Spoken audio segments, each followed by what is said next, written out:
At the Insulaco Arena at Marywood University, this is Marywood Pacers women's basketball. Tonight, it is the front half of a doubleheader, and the women take on the women from Centenary University. Hi, everyone, and good evening to you all out there. I'm Brendan Murphy. A pleasure to be with you. The Pacers have a couple of pivotal games coming down the stretch. They're looking to secure a home playoff game. The top two teams get byes. Currently, they sit third in the CSAC North, and they're fighting for a spot and fighting for a chance to host a CSAC playoff game. They come into tonight, they are 9-3 in conference, and Centenary is 7-5, a couple of games behind the Pacers. And the Pacers took the first meeting between these two teams, 78-63, back on January the 18th. All right, now let's take a look at who's in the spotlight, and we will start with Gab Giordano, and another great week for her. She was named to the CSAC Honor Roll. She put up 23 points and had 3 steals in the win over Notre Dame of Maryland. She also was 3 of 7 from beyond the arc, and Erica Bistrin had 16 points to go along with 7 rebounds. On the other side for the Cyclones, let's start with Nicole Cartano. She averages just shy of 14 points a game and 6.5 rebounds a game. That's second on the team, and she is also the team's leading scorer. And Rachel Edwards is second on the team in scoring and leads the team in rebounds. So the Pacers are going to have a tough test and are going to look to stop those two along with the rest of the Centenary Cyclones team.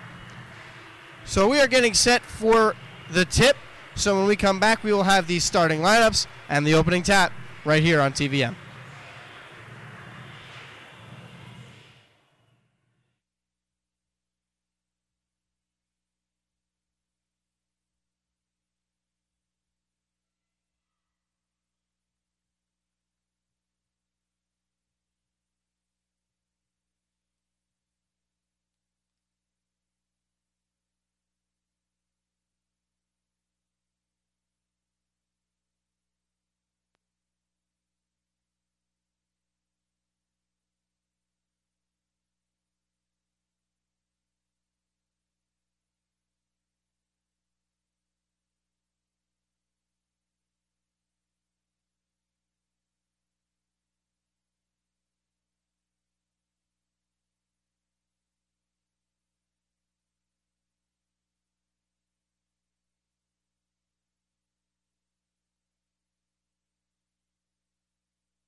As always, we remind you that the NCAA Colonial States Athletic Conference and Marywood University promote good sportsmanship by student athletes, coaches, and spectators. We request your cooperation by supporting the participants and officials in a positive manner. Profanity, racial, or sexist comments or other intimidating actions directed at officials, student athletes, coaches, or team representatives, as well as the public intoxication, the consumption or possession of alcohol beverages and tobacco products are grounds for removal from the site of the competition and other disciplinary actions. Now let's introduce the starters. First, for the visiting Cyclones. Number 11, a senior point guard from Cresco, Pennsylvania, Amber Reisenwitz. Number 20, a freshman guard from Phillipsburg, New Jersey, Danica And welcome back to Brandt. the Interlocal Arena. We are hearing these starting lineups as we speak, so let us go over them, and we will start with Centenary. Amber Reisenwitz is a 5'4" senior, number 11. Danica Brandt, a 5'3" freshman, number 20.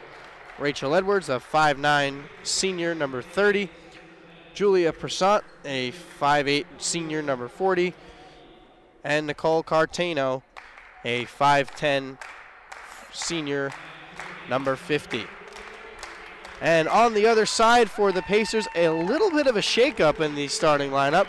Marissa Fernandez-Tierney gets the start, the 5'7" freshman, number 3.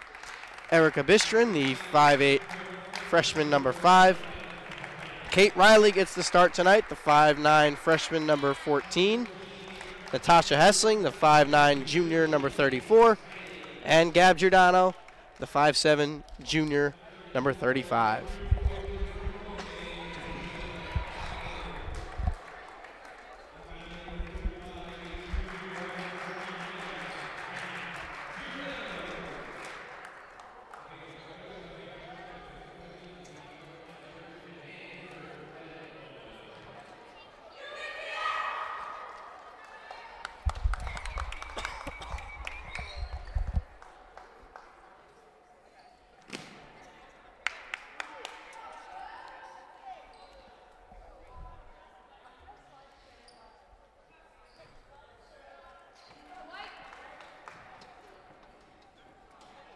And the teams come together at half court for the opening tap. And the Pacers win the opening tap. So the Pacers in the home white move right to left on your screen. And the Cyclones in the road blue move left to right. Giordano from the corner for 3. That comes up a little short. Rebound pulled down by Reisenwitz. Rebound pulled down by Hessling. Giordano found Bistrin. Bistrin was looking for Fernandez-Tierney, but couldn't get the passes. It was deflected, and it will go back to Centenary.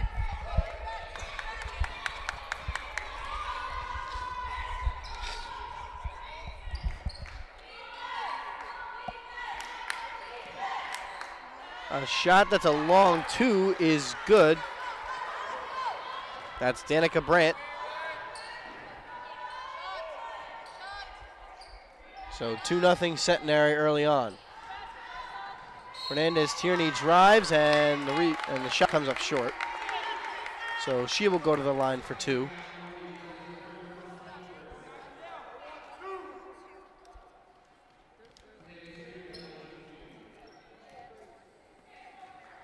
Fernandez-Tierney just a 56% free throw shooter, as she knocks down her first.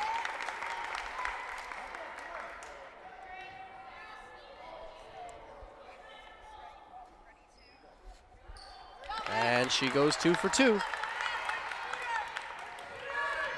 And that'll help out the old free throw percentage.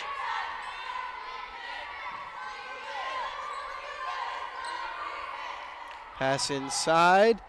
And the give to Edwards, and a nice feed by Cartano.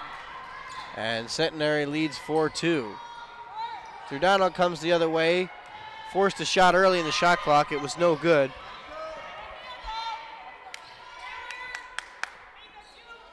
Find Edwards and gets it back to the top 2, Reisenwitz. Edwards, a shot for 3, comes up a little short. Rebound pulled down by Bistron. The Pacers move the other way.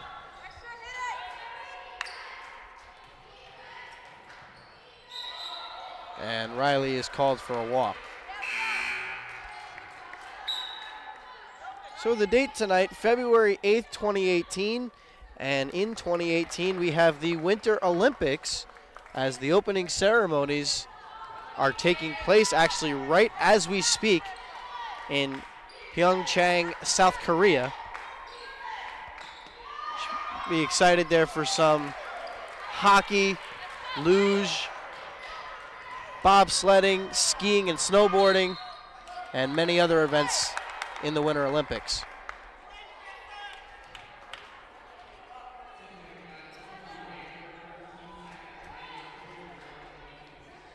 So Fernandez-Tierney was fouled. She will have 2 free throws once again. And the first one's no good.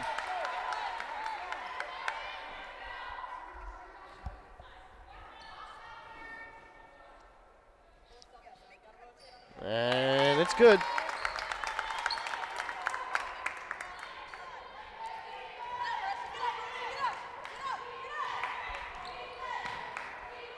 So Fernandez-Tierney has all 3 of the Pacers' points early on. Pass inside, shot is good.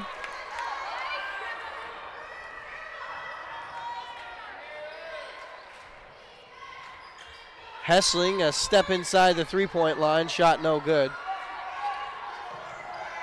And the pass was mishandled by Reisenwitz. Fernandez-Tierney face guarding Reisenwitz, doing a good job. And it looks like the Pacers, they appear to be in a zone set, but it is a man-to-man as the shot is knocked down by Persant.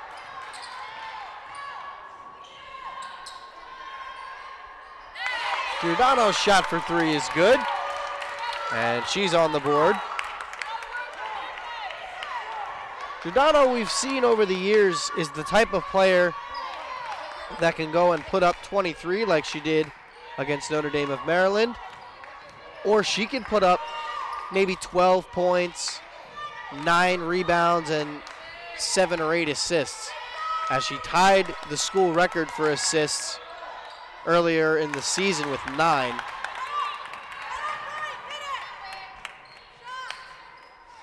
Bistron's shot for 3 is good. So it's 10-9 early on here in the first.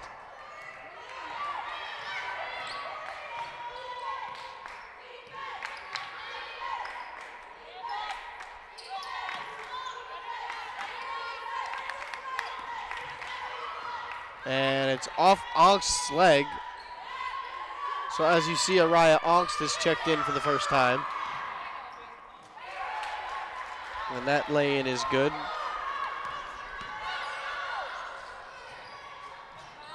Pass inside, Hessling handles it. Shot comes up short. Rebound pulled down by Cartano.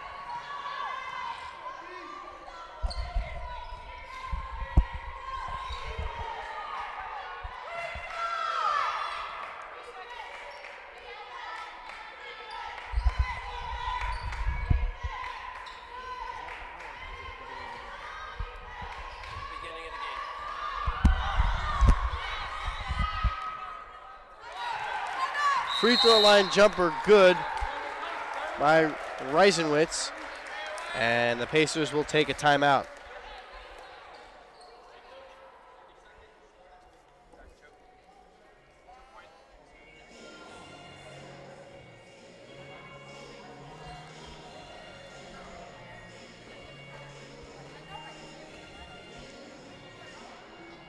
So we've got 5:14 left in the first quarter.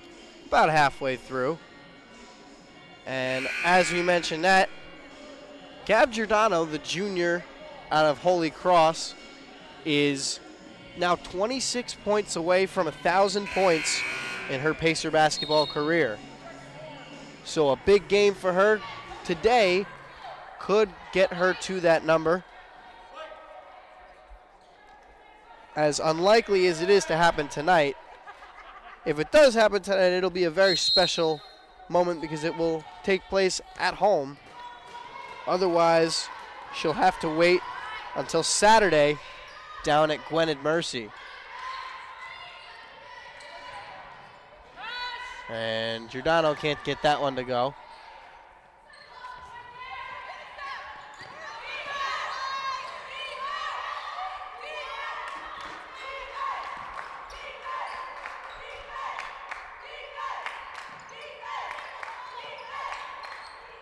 Into the corner, Edwards for three, that's good. And the Pacers trail now by 8. Bistrin's shot for three is good. Erica Bistrin answers with a 3-ball of her own. And the Pacers cut the deficit to 5.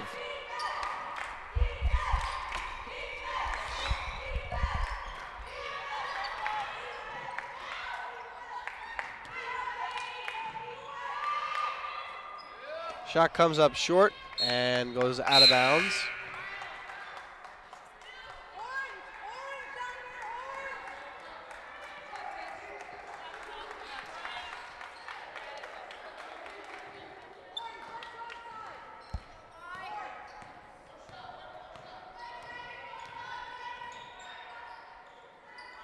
Giordano shot for three, in and out.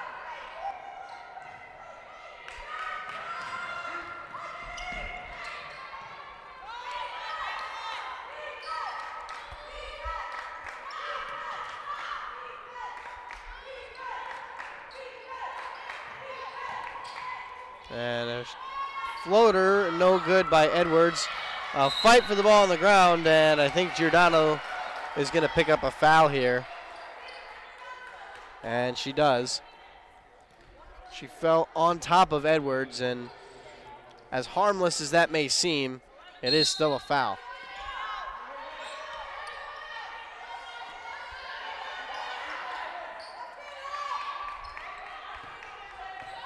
So the Pacers currently sit as the 4 seed in the CSAC standings. Edwards' shot for three comes in and out. And Sam Bruno, who's just into the game, pulls down the rebound. The Pacers sit in 4th, and Centenary currently 6th as Olsen gets the bucket and the foul.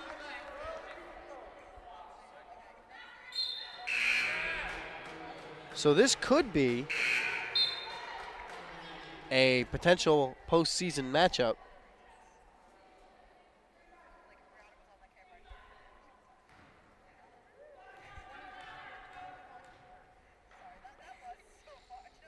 And Olsen's free throws in and out. And Bruno tipped it off a Centenary defender, and it will stay with the Pacers. A great job there by Sam Bruno, who's seen more and more minutes over the course of the season as she started to play a lot better and improving with every passing game. Giordano is fouled on the 3-ball, so she will have 3 free throws. And she will head to the line shooting 66% from beyond the arc.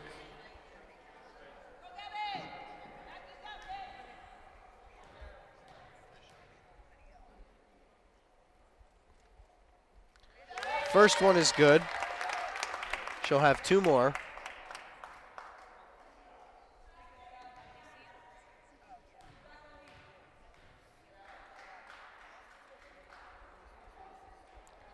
And she gets the friendly roll.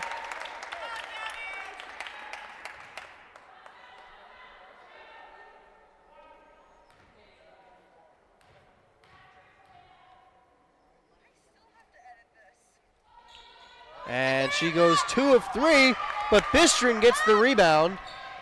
Nealon turns around and misses the layup. And a foul will be called on Bruno.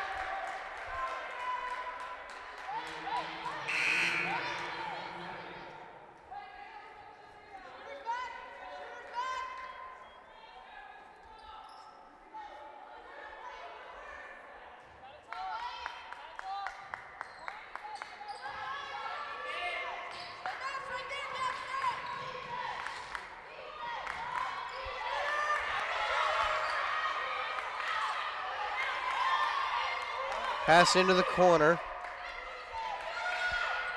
The shot for three is good by Reisenwitz.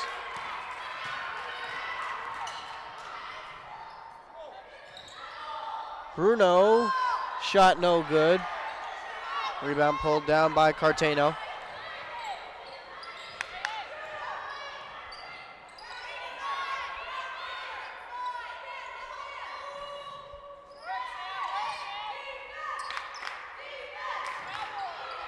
Cartano backing down on Bruno, and she's got the bucket.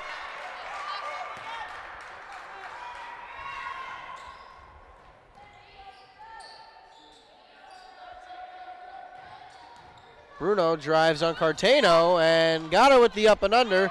No good. Bistron with the board, also no good. Bruno gets it back and gets the basket. And Centenary will take a timeout.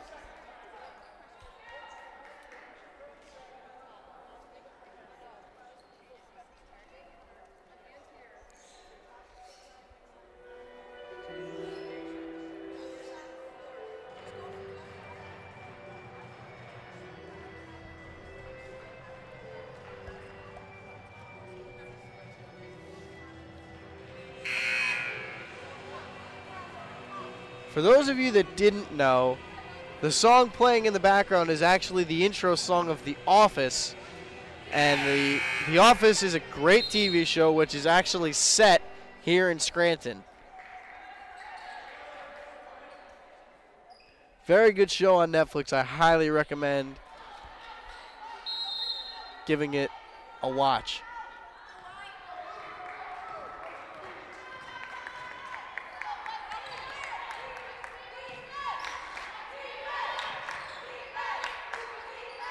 Julie Pankowski is checked in for Centenary, and Natasha Hessling is checked back in. And Nealon is fouled and will go to the line for two.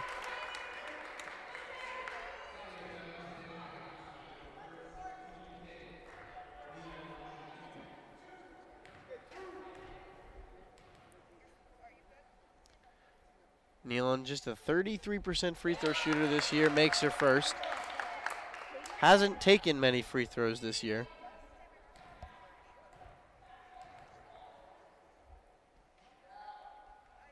And in and out. Hessling gets the rebound. Nealon drives, kicks it out to Olsen. Olsen's shot is good.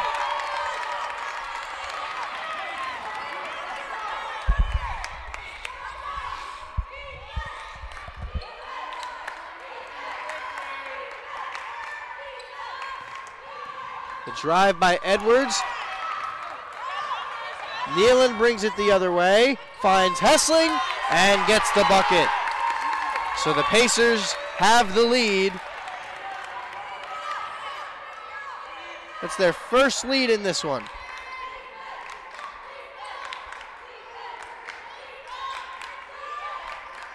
We're under a minute left in the first. Giordano's tips the pass in the air. She gets it back, flying up the court, and gets the bucket. Some sloppy basketball by the Centenary Cyclones, and the Pacers take advantage. Three knocked down by Danica Brandt. A nice pass to Nealon, threading the needle there by Giordano. Giordano's shot for three comes up short.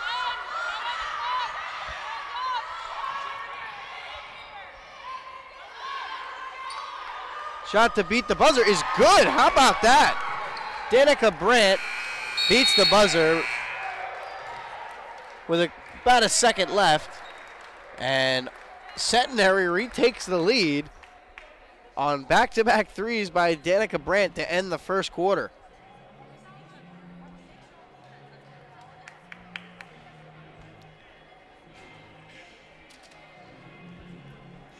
So for those of you out there who are fans of the Philadelphia Eagles, congratulations, your team has finally won the Super Bowl as the Eagles beat the Patriots in a tremendous game on Sunday night.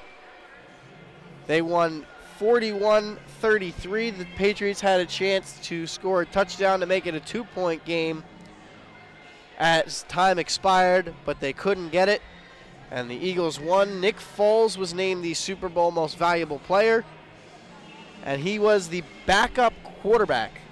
The Eagles won the Super Bowl with their backup quarterback, and as impressive as that is, you can also look back to in football, college football, Alabama, who won the national championship this year. They won with their backup quarterback. I guess it's the year of the backup in college sports, in sports in general, I should say.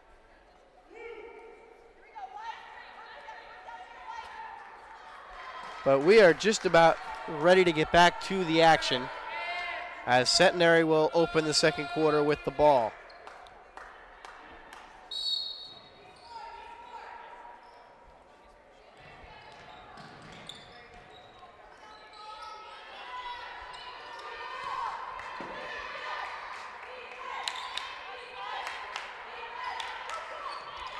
The shot by Pankowski is good. So Centenary leads by 4. Bistrin gives it off to Hessling. Pass right into the arms of Edwards. So Centenary takes it back. Lay-in attempt, no good. Hessling the board. Bistrin has it. Gives it up to Giordano. Bistrin, with a hand in her face, knocks it down.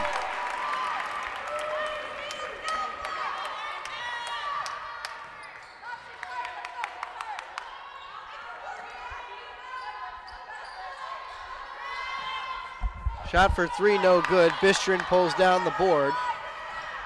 That's rebound number 5 already for Bistrin. Nealon takes a 3, that's long. Olsen pulls down the rebound.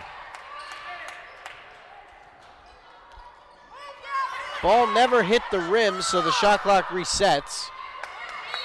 And it goes out of bounds, last touched by Marywood. And Centenary will get it back.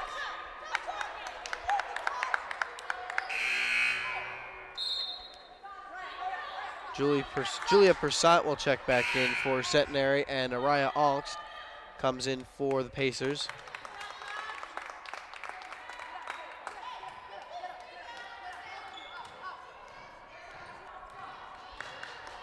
Pacers putting the pressure on here early in the second.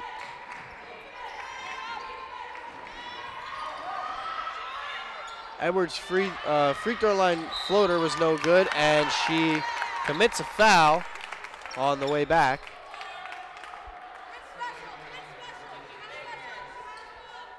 So an ill-advised foul there by Edwards, and the Pacers will take it back up as Nealon controls it at the top.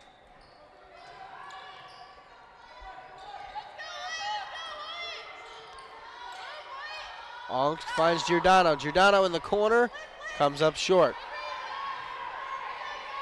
Giordano taking a lot of 3 balls early on, but only one has fallen so far. She's 1 of 5 from beyond the arc tonight.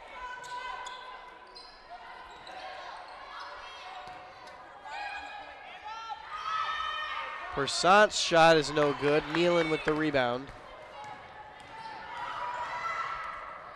Finds Ongst. Ongst for 3. That's no good.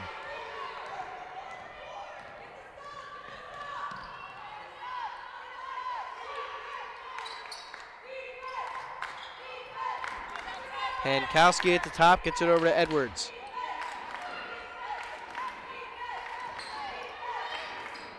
Pankowski for 3, and it is good.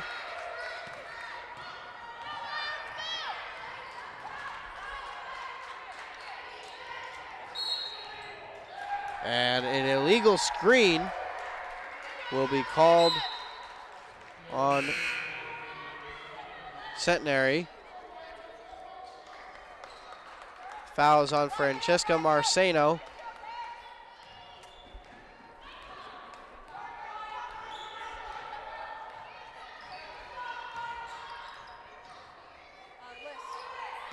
Pass inside, and it's stolen away by Ongst. Pass inside to Olsen, finds a wide open Lisa Staken, who gets the bucket.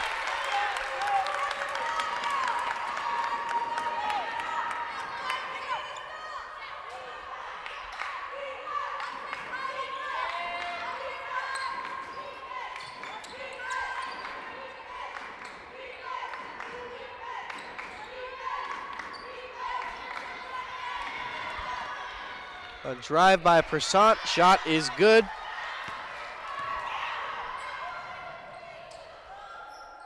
Ongst finds Bistrin.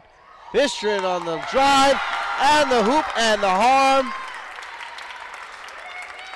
Bistrin will have one more with a chance to make it a 1-point game. But first we will have a timeout taken by the Cyclones.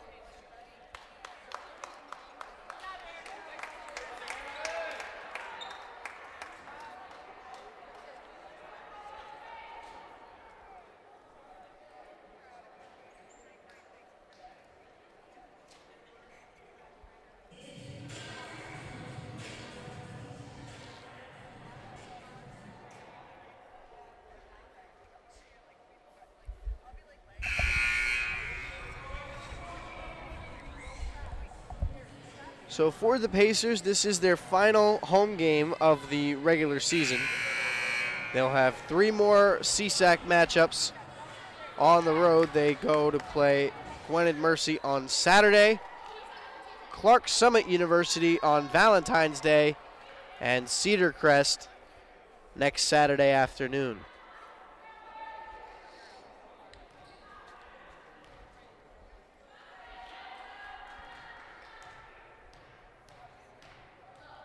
So Bistrin, her free throw is no good. So the Pacers still trail by 2.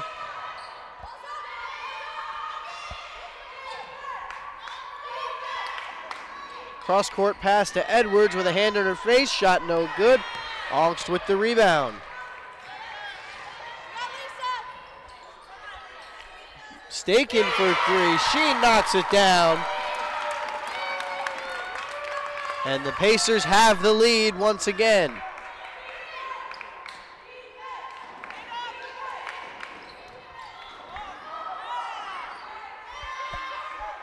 Shot comes up short.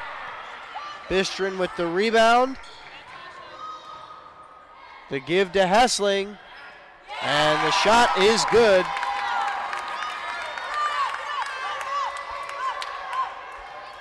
That's assist number 1 on the night for Erica Bistrin.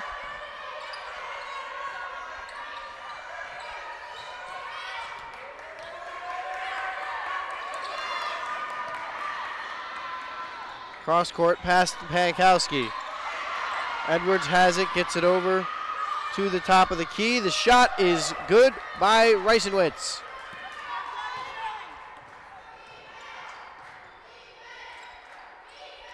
Giordano pass into the corner. Bistrin drives, the floater is good.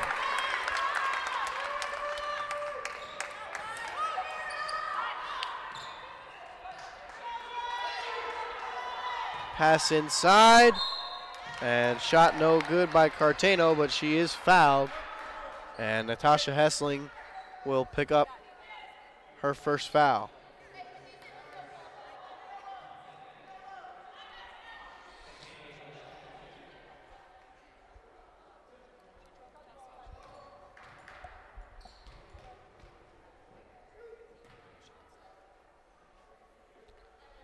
First free throw is good by Cartano. She's just a 61% free throw shooter this year. She'll have one more.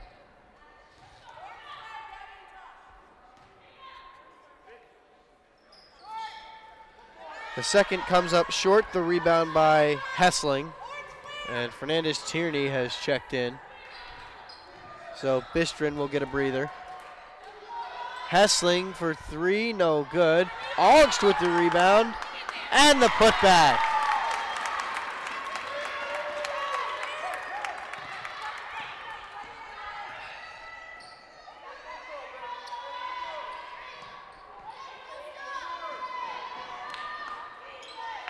Pass stolen away by Angst.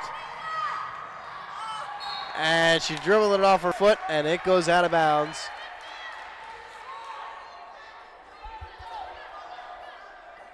Pacers lead by 4, just under 4 minutes to play in the first half.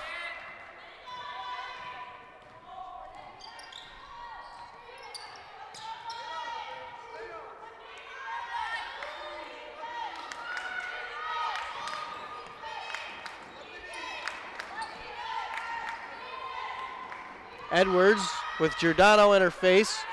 She misses. And Coach Machaco wants her team to slow down the pace.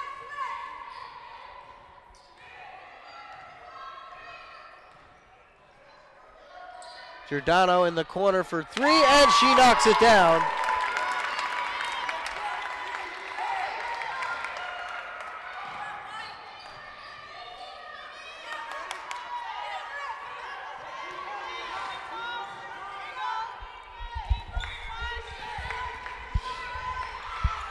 Free throw line jumper, no good.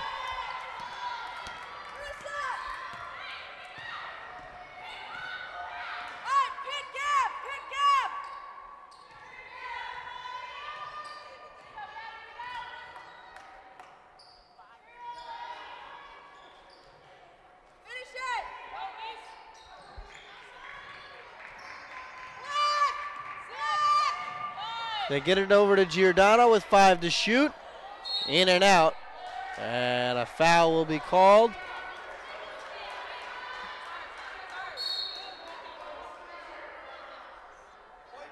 Foul on Cartano. And it will stay with the Pacers. There was a little confusion there.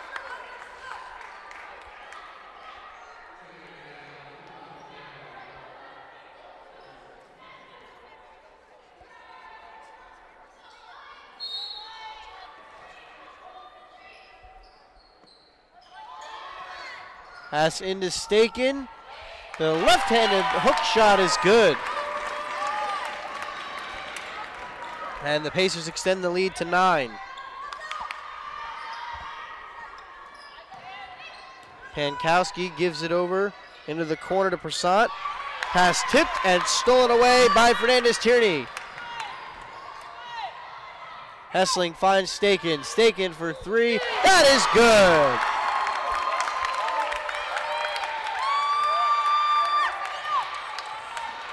Another big 3 from Lisa Staken, and she is in double figures.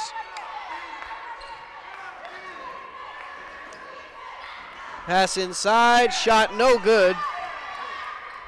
That's Stephanie Jeter, the 5'11 sophomore, into the game for the Cyclones.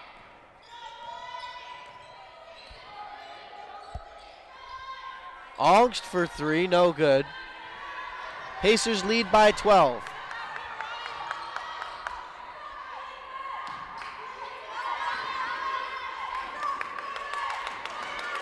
Reisenwitz gets it over to Persant. And I'm not sure if that was a pass or a shot, but regardless, it goes out of bounds.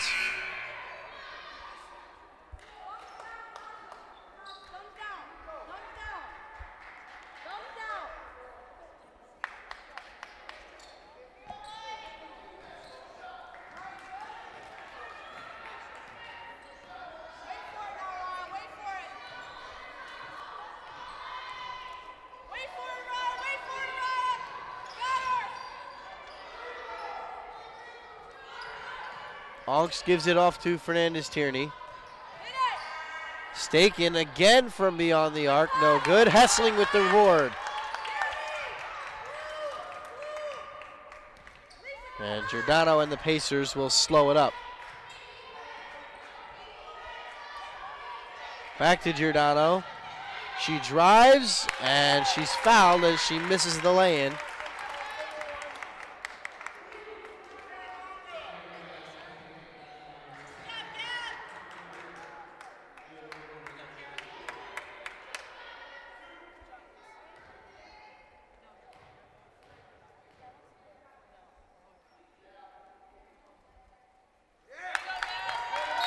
First free throw is good. So she'll have one more.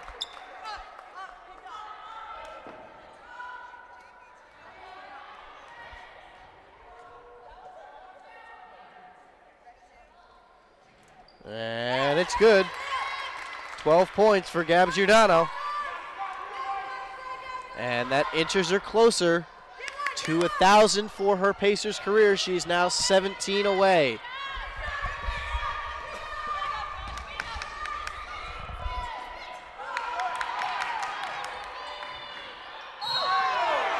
And Giordano takes the charge as Cartano was trying to back down, but she lowered her shoulder. Giordano held it. And she will, let's see.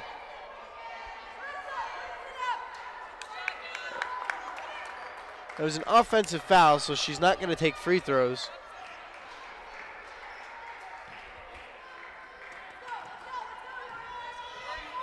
Shot clock is off. We're under 15 seconds left in the first half. Under 10. Giordano looking to make something happen. Pass inside. Augst, the hoop and the harm. We'll get one more with a second and a half left before the break.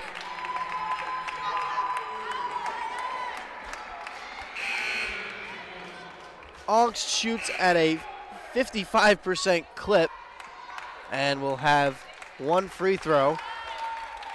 Sam Bruno checks back in along with Cara Romaniello, who is in for the first time.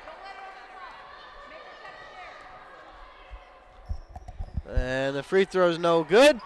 And to beat the buzzer, it is no good. And that will do it for the first half of action. So, at the end of the first half, the Pacers lead it 53-37. When we come back, we will have our first half recap and our stats right here on TVM.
And welcome back to the Insulaco Arena.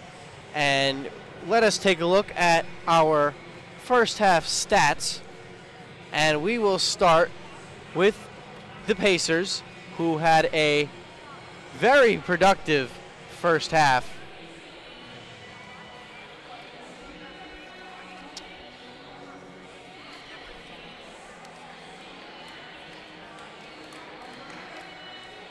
There we go. There's our stats. There we go.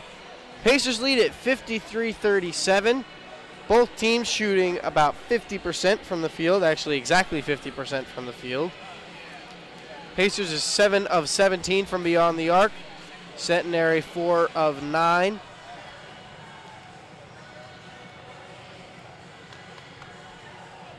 $15 assists apiece for each team.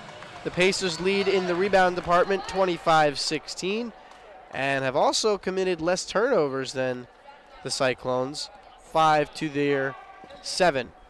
That is probably the first time all year, and I could be wrong, that the Pacers have led in the turnover department. So we are just about set to go as the Pacers are taking it out, as they will start the second half with the basketball. And we are underway.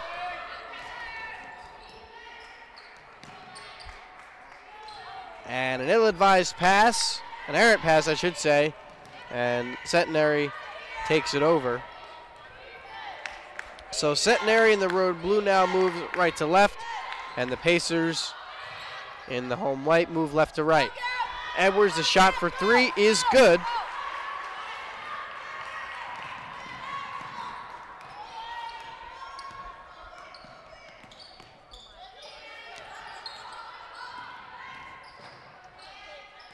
The starters back in the game for each team. And we had a walk there.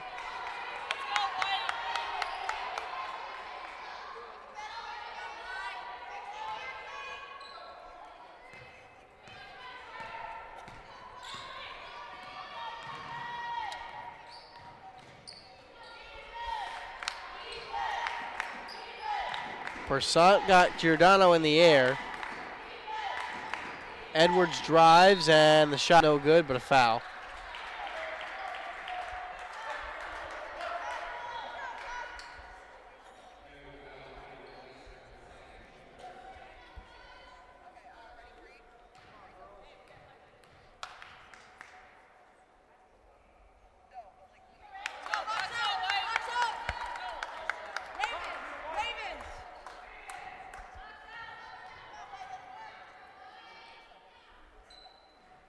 And 0 of 2, but the rebound recovered. And now the pass is stolen away by Fernandez-Tierney. And she's called for a carry.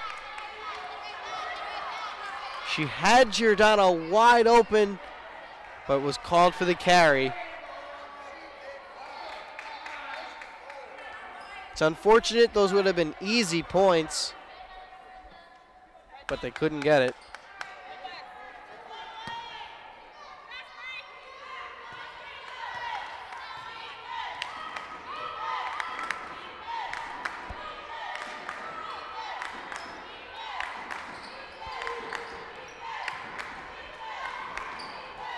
Pass inside, tipped, and Fernandez-Tierney almost had the steal. Great hustle by Marissa Fernandez-Tierney.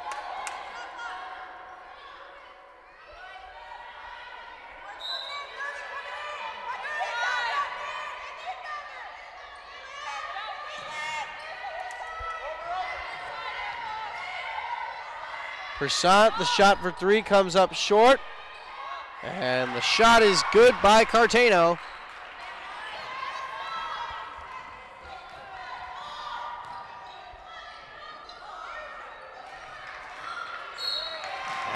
Bistrin picks up the foul.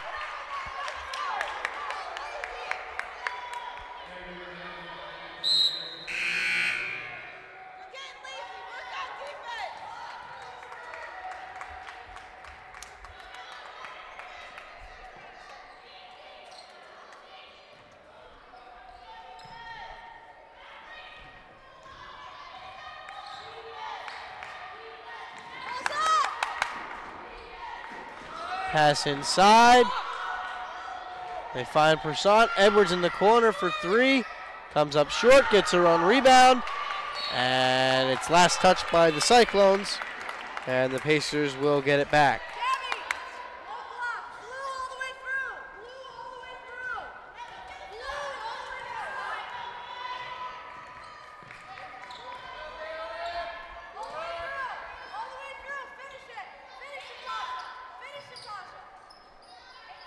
Giordano at the top for three, no good. Bistrin had it and lost it, and it's a jump ball, and it will go back to the Cyclones.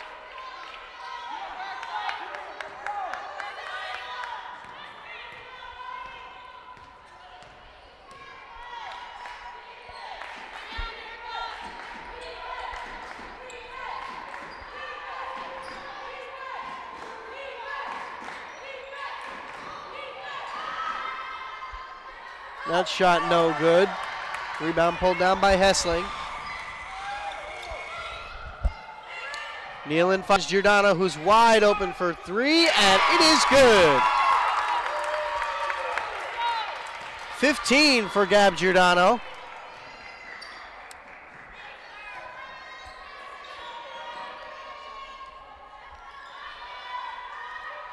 Persant, that's a long two. It is good.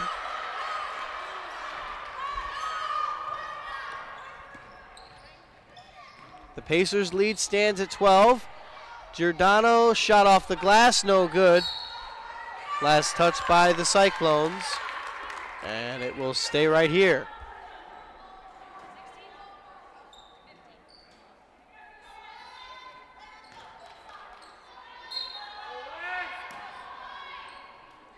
Giordano's shot in and out. She gets her own rebound, misses again. And Edwards pulls down the board.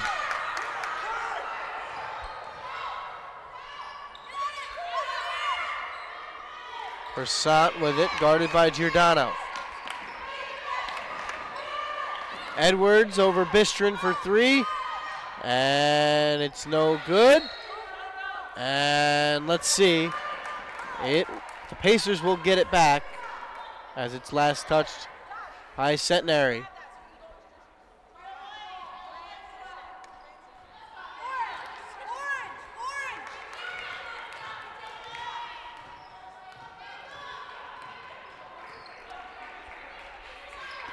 Giordano drives and gets the easy lay-in.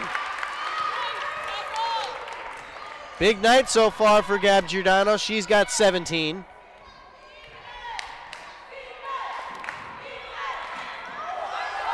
Shot is good by Cartano. Pacers didn't like. They thought she walked. And a foul is called on Edwards.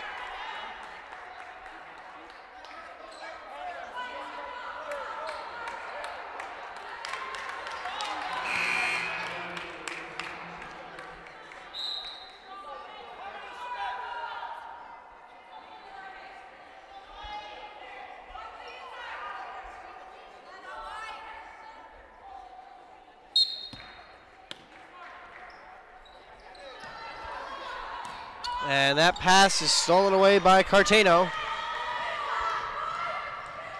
A drive, and the basket is good. So Reisenwitz will have one more.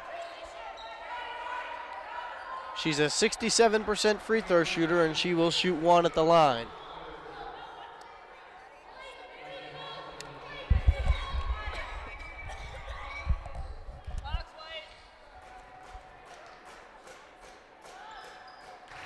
And her free throw is good.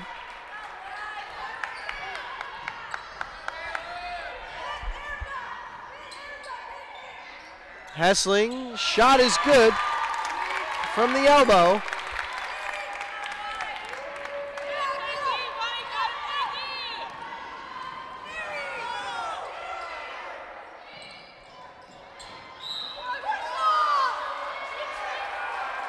Pacers bench wanted a push off, but a foul is called on Giordano. Can't extend it. Yeah, but you cannot extend it. Thank you. Julie Pankowski is back in for the Cyclones, and she will take it out.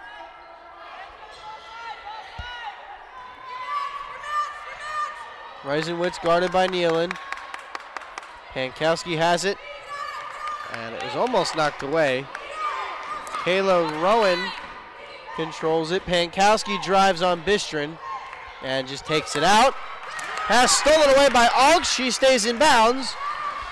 Giordano brings it up. Finds Nealon in the corner. Wide open for three. That comes up short. Hessling with the rebound. Giordano. Pass knocked away.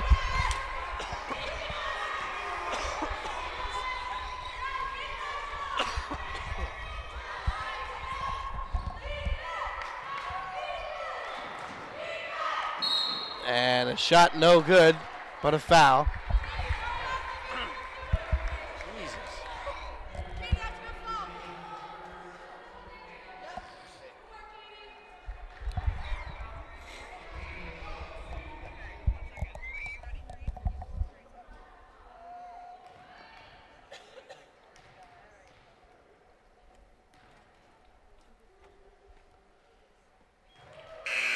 First free throw is good.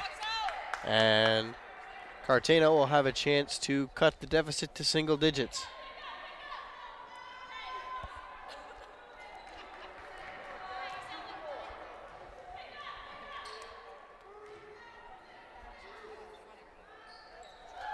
And she does just that.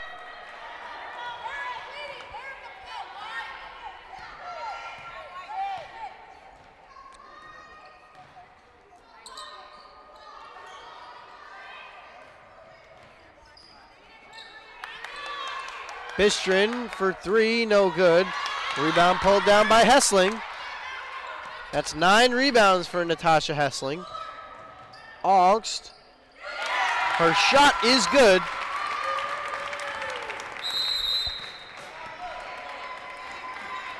And a timeout will be taken by Centenary.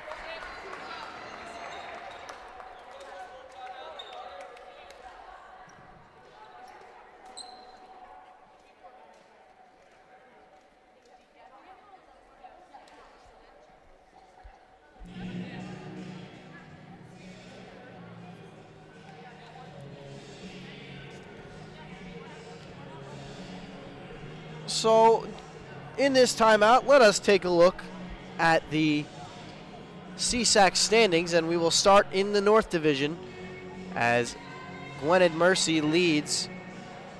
They're actually 10-2 and 13-8 overall. The Pacers are in second in the division, have already clinched their playoff berth. They sit at 9-3 in conference. Centenary not far behind. And quickly, let's take a look at the South Division. Cabrini leads the way. They are 13-0, followed by Newman at 11-2, and Rosemont at 8-6, who currently sits in 5th. And if the season ended today, that's who the Pacers would host in the first round of the postseason.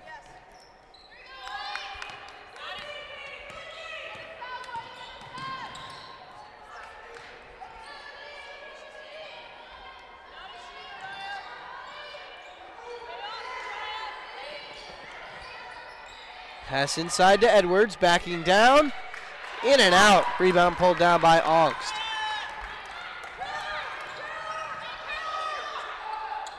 Giordano for three, no good.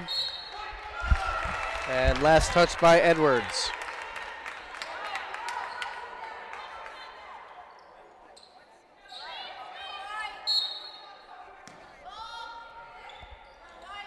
Pass inside, Giordano misses.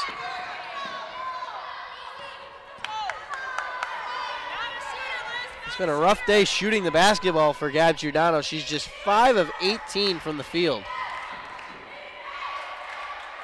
And a layup is in and out.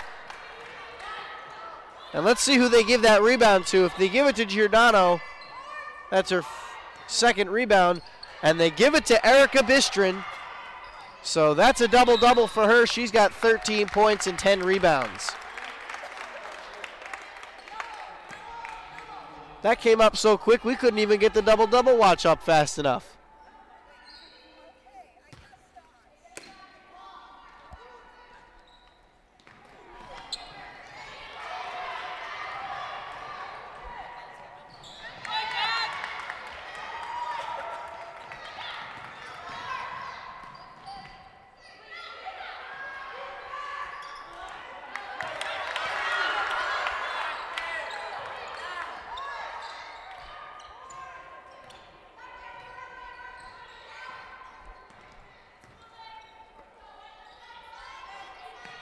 Giordano is fouled.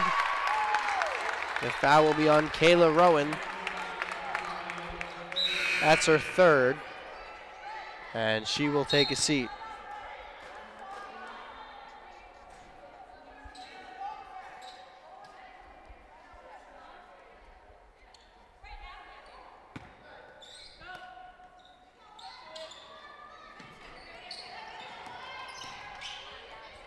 Giordano's shot no good.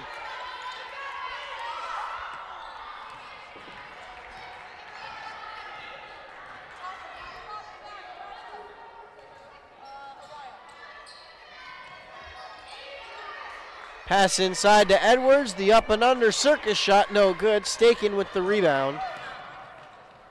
They find Olsen. The give to Nealon. She drives, finds Olsen. Her shot is good.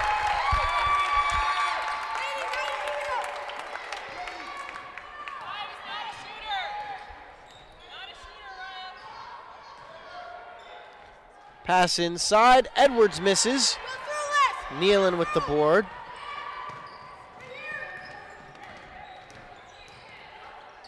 Giordano finds Nealon. That's a three, and it is good. Katie Nealon knocks it down. And the Pacers lead swells to 16.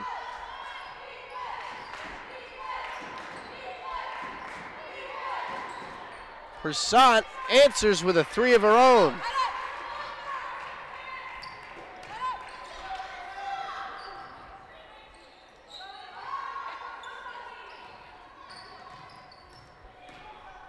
Back to Olsen. Olsen from the elbow. It's good.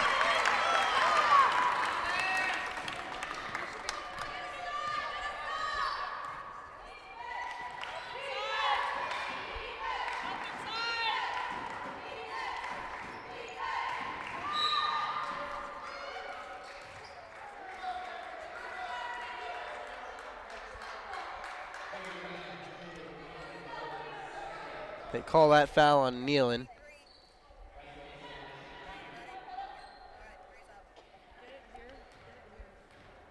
So Reisenwitz will have two at the line.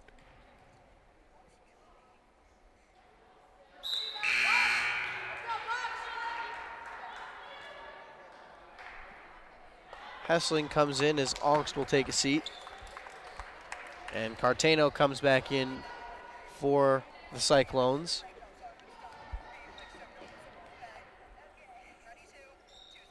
And Reisenwitz knocks them both.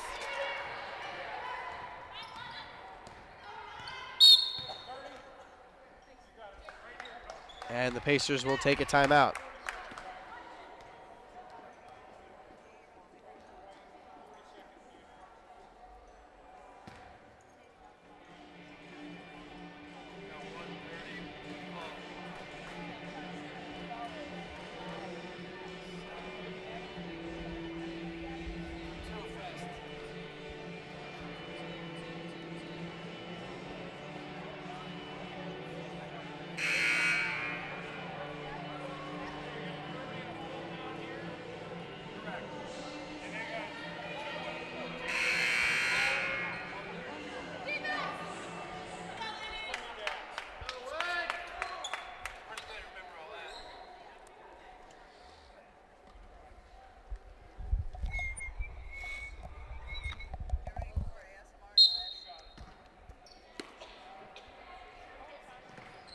They get it into Hessling out of the timeout.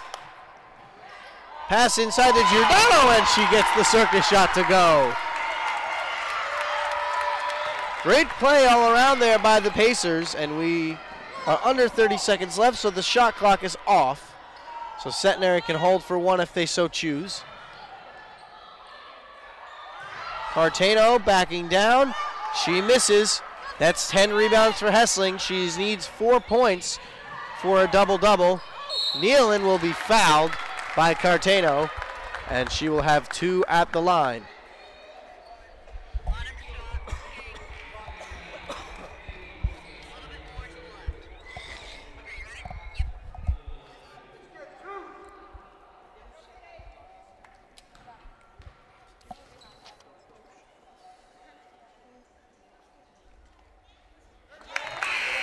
First one good by Nealon.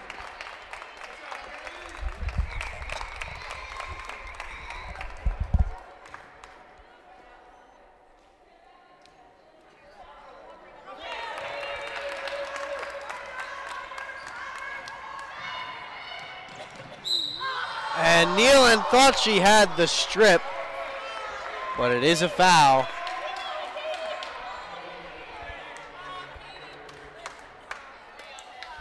So that'll send Reisenwitz to the line for 2. You get it out.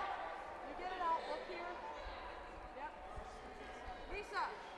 Pacers' season high in points as a team is 79. They are already at 73, so they need 6 points to tie that and 7 to amass their season high. They get it into Fernandez-Tierney, and it's knocked away, and that's the end of the third quarter.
So here we go for the start of the final quarter.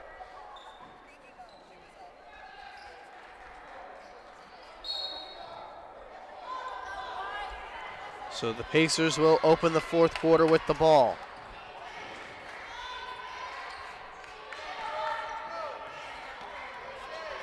And in that third quarter, Gab Giordano inched closer to 1,000, and she did once again right there. She's now 8 points away from 1,000.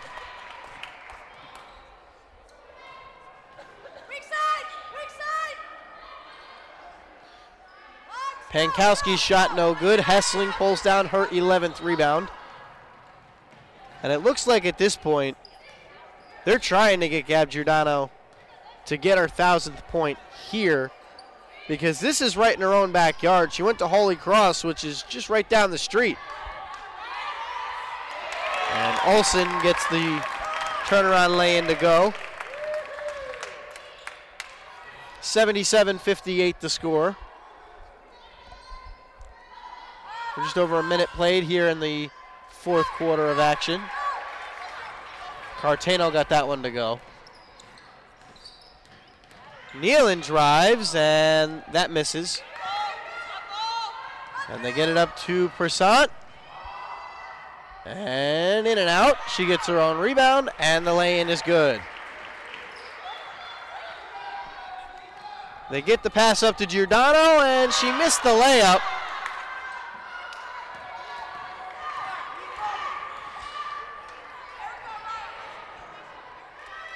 And Persant knocks that one down.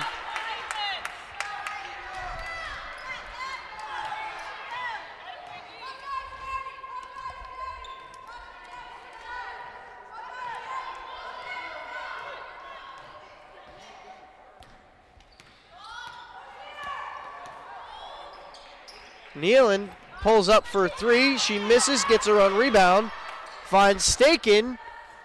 That's long. And Hessling couldn't get that pass tipped out. That rebound tipped out to Giordano. And it gets thrown away. And the Pacers will have it once again.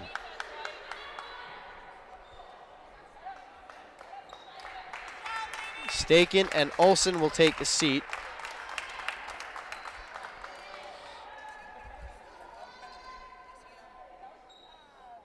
Gab Giordano has played every minute of this game.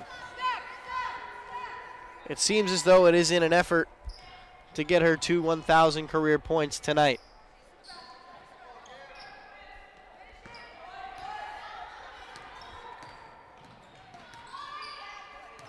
Hessling the give to Giordano.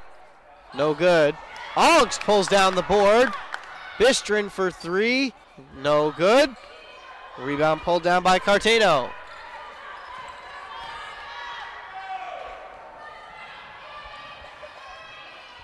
Hankowski looking to make something happen. She finds Edwards. Edwards comes up short. Nealon with the board. They get it up to Bistrin. Giordano in the corner. Drives. Gets the lay-in. 6 away.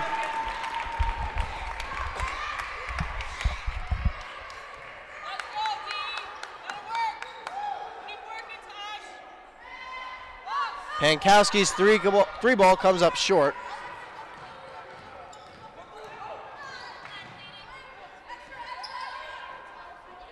Giordano in the corner, and she's 3 points away.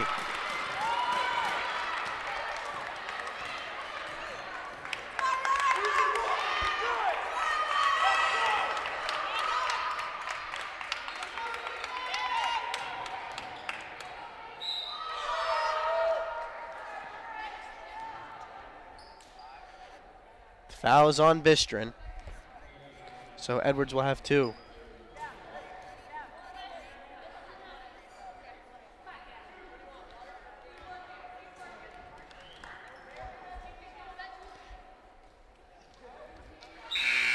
A little over 6 minutes left in the game. Gab Giordano currently sits at 26 points, and she is looking to become the 14th member of the Marywood Pacers 1,000-point club.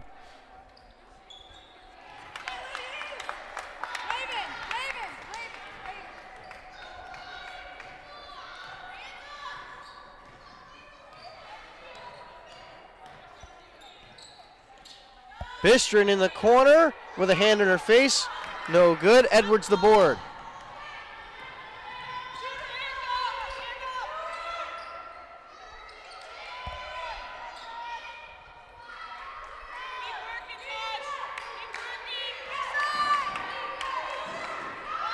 Edwards for three, no good. And Oggs goes down hard. Looked like she might have taken a hand to the face.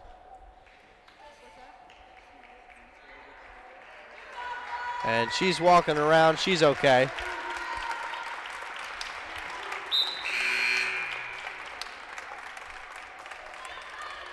And she will head to the bench.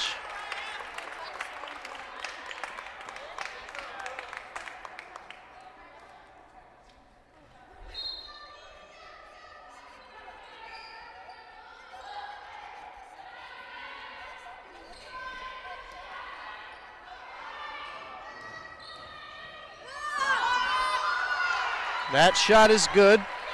So the Pacers will come back the other way. They find Bistrin. Back to Giordano. This could be it.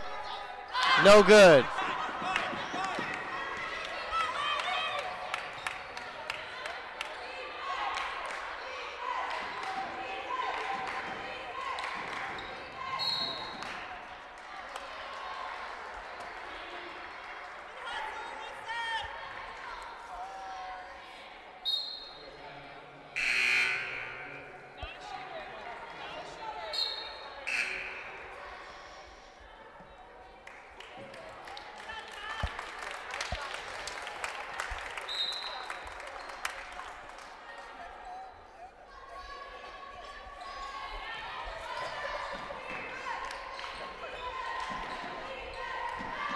That shot for three from Edwards is no good.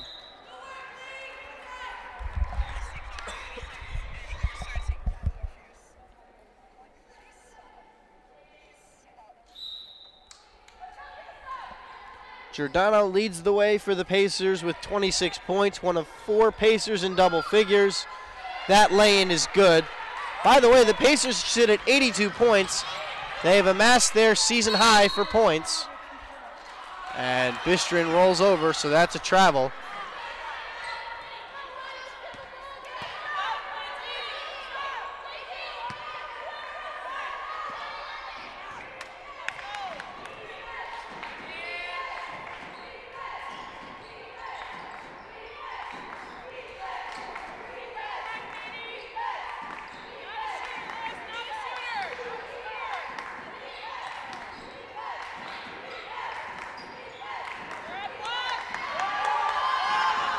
Shot for three, no good, and Giordano comes down with the ball. And she drives and is fouled.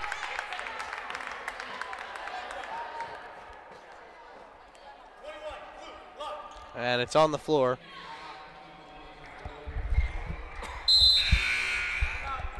And the Pacers will take a timeout.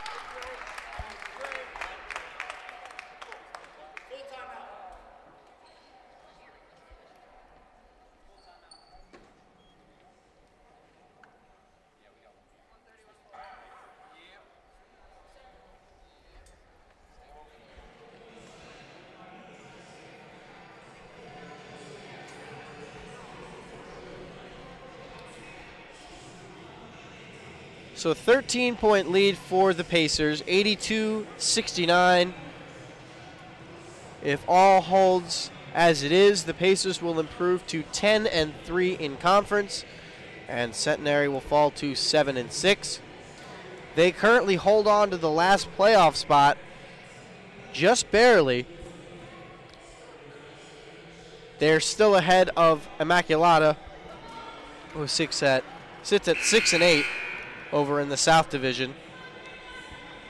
That's pretty much the only team they have to worry about. It's a fight between Centenary, Rosemont, and Immaculata. 3 teams will be fighting for the final 2 spots in the CSAC tournament.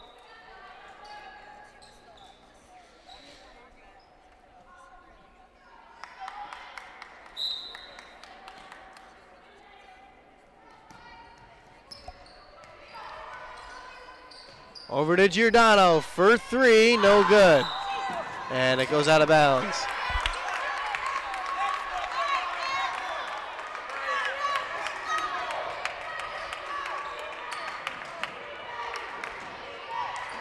The drive and a foul is called. Reisenwitz gets the foul. And let's see who it's on. They charge it to Katie Nealon. That's her 4th.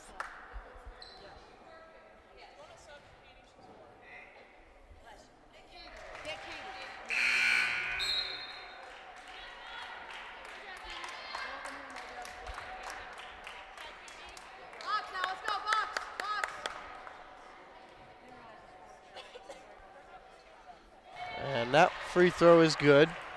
So it's an 11-point game.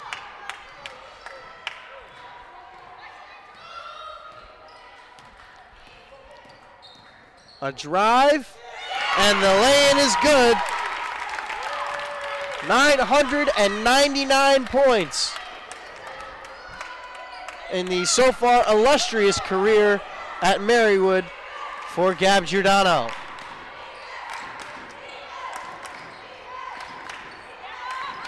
Edwards for three, and she gets it.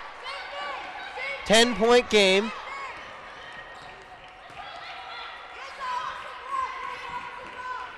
Giordano will control the ball.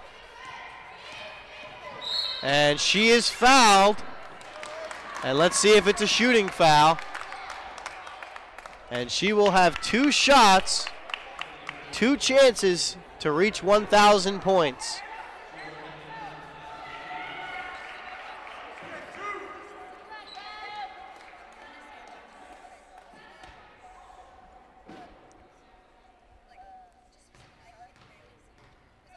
This free throw for history. And there it is! 1,000 career points for Gab Giordano.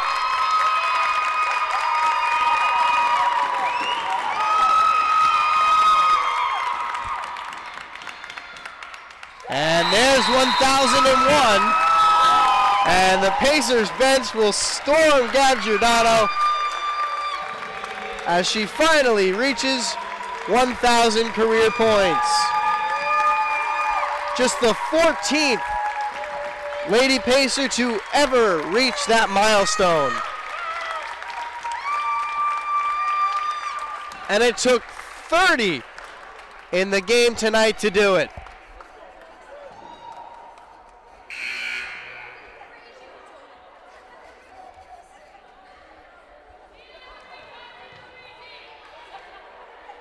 So the school record for points in a career is 1,695. Giordano is just a junior, so she's got one more season. I don't know. She plays the way she has. That record could be in jeopardy. Edwards for three, no good. Rebound pulled down by Hessling.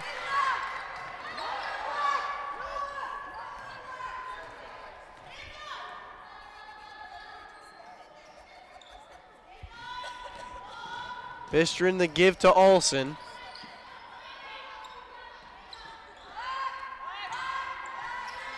Taking the pass inside to Bistrin is a little too tall, and it goes out of bounds.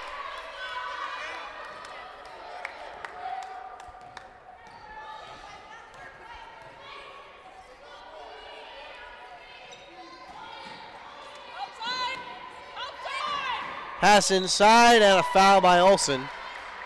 So Cartano will go to the line for two. Ever since she hit 1,000 points, I've seen a huge smile on Gab Giordano's face. And why not? That's a huge milestone.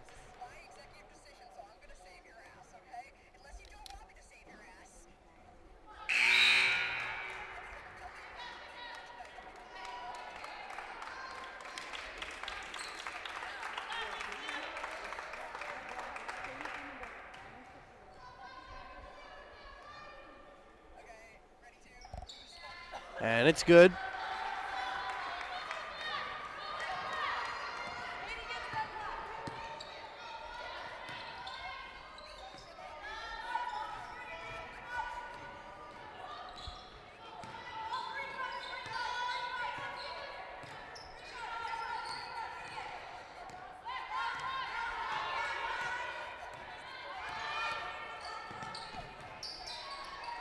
Hessling drives, gives it to Olsen. Olsen's shot is good.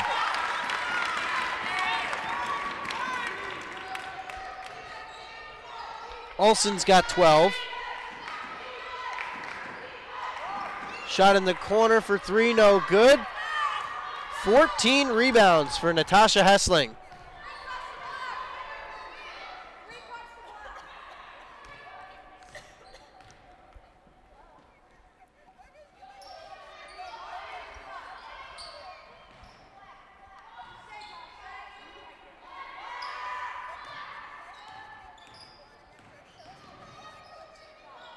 Giordano, the long three, no good. And Giordano does a great job to try to save it, but Centenary gets it back, and the shot is knocked down by Julia Persant.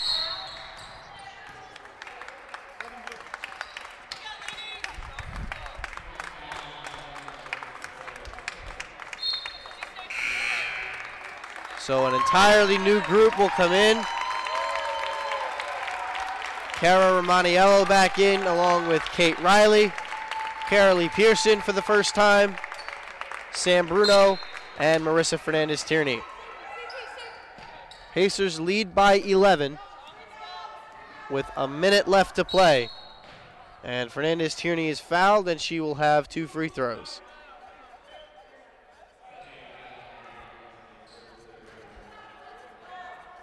And actually, that's not 5 fouls. It's only 4. So they had 1 foul to give. So they have 1 more opportunity to foul. The give to Romaniello. And a travel. And it will go back to Centenary. A tick under 50 seconds remaining. Edwards, the shot for 3, comes up short. And it goes out of bounds. And it will go back to the Pacers.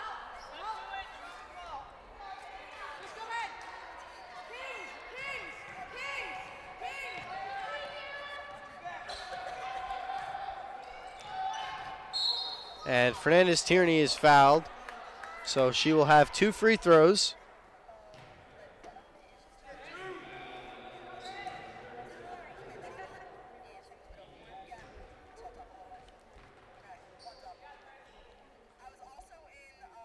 First free throw is good by Fernandez-Tierney.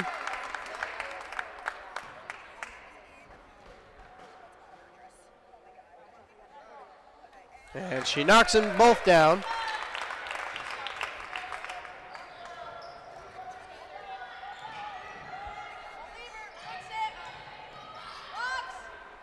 Shot no good, rebound pulled down, and a jump ball. And it will go back to the Pacers.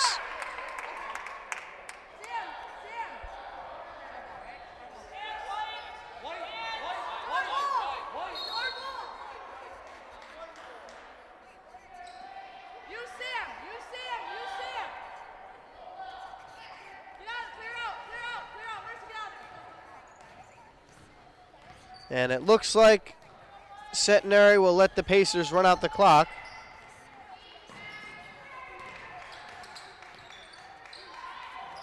Pierce. Inside to Bruno.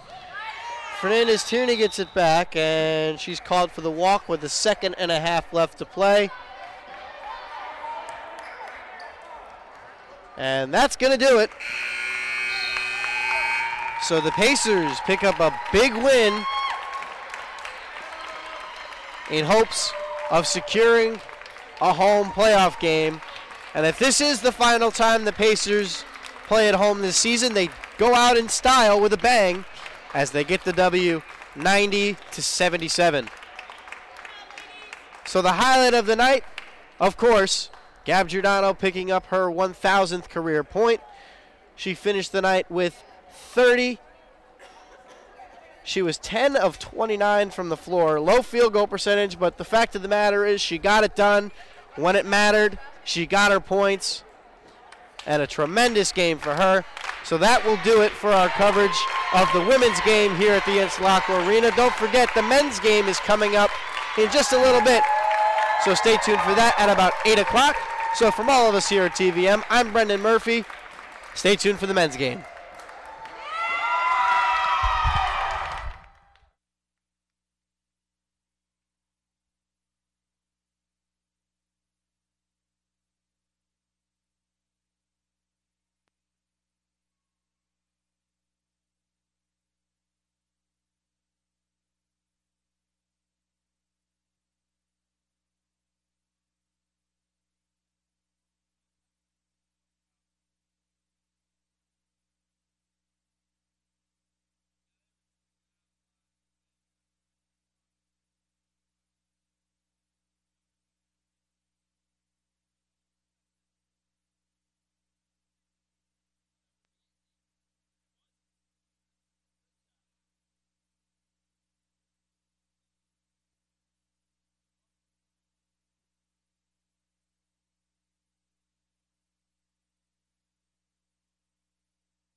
At the Insulaco Arena at Marywood University, this is Marywood Pacers men's basketball. Tonight is the back half of a doubleheader, and the Pacers take on the men from Centenary University. Hi everyone, I'm Brendan Murphy, and it's a pleasure to be with you tonight. The Pacers begin now as what is a pivotal stretch coming down the way. They are 6-8 in conference. They are just outside. They're on the outside looking in the CSAC standings. They currently sit 7th. They really need to pick up a couple of wins down the stretch if they want to make the playoffs as that 6th and final seed. Centenary comes into this one, well, pretty much out of the race in the CSAC. They're 3-11 in conference, and the Pacers won the last meeting back on January 18th, 62-59. Now let's take a look at who's in the spotlight, and we will start with Jeremy Ringland. Jeremy Ringland had a tremendous game in the loss to York. He had a double-double, 14 points and 12 rebounds, and Tip Swartz put up 18 points to go along with 5 rebounds. On the other side for Centenary, let's take a look at Chris LaBelle. He is the second leading scorer on the team and leads the team in assists at about 3.5 a game. He's going to play a big role for this Centenary team in this game if they want to have a chance to win. And on the other, also taking a look here at Larry Joseph, averages about 12.5 points a game and 7.5 rebounds, which is the team lead. So the Pacers are going to have to look to stop those two along with the rest of this Centenary team if they want to pick up a huge win to stay in contention for a CSAC playoff berth. So when we come back, we will have the starting lineups and the opening tap right here on TVM. Don't go anywhere.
Good sportsmanship by student athletes, coaches, and spectators. We request your cooperation by supporting the participants and officials in a positive manner. Profanity, racial, or sexist comments or other intimidating actions directed at officials, student athletes, coaches, or team representatives, as well as the public intoxication, the consumption or possession of alcohol beverages and tobacco products are grounds for removal from the site of competition and other disciplinary actions. Welcome to the Insulaco Arena for today's Colonial States Athletic Conference men's basketball matchup between the Cyclones of Centenary University and your Marywood University. First, we'll introduce the starters for the visiting Cyclones. Number 1, a freshman guard from Hamilton, New Jersey, Chris And LaBelle. welcome back to the Insulaco Arena. And we are getting set, so let us take a look at the starting lineups. And we will start with Centenary. And Chris LaBelle, the 6'1 freshman guard, number 1 is out there. Greg Robinson, the 6'2 sophomore, number 3. Hamp Smith, the 6' senior, number 4. Michael Young, the 5'11 freshman, number 21. And Larry Joseph, the 6'2 freshman, number 34. On the other side for the Pacers, well, they've rolled with this lineup in all but 3 games of the season. It is Donovan Catchings, the 5'9 freshman, number 2, Tip Swartz, the 6'5 junior number 3. Kendall Farrell, the 6'4 senior number 12. James Curley, the 6'2 senior number 32. And Jeremy Ringland, the 6'8 junior number 33. A huge advantage in the height department tonight for the Pacers, as Centenary doesn't have a single player above 6'6". And their starting lineup consists of players 6'2" and shorter.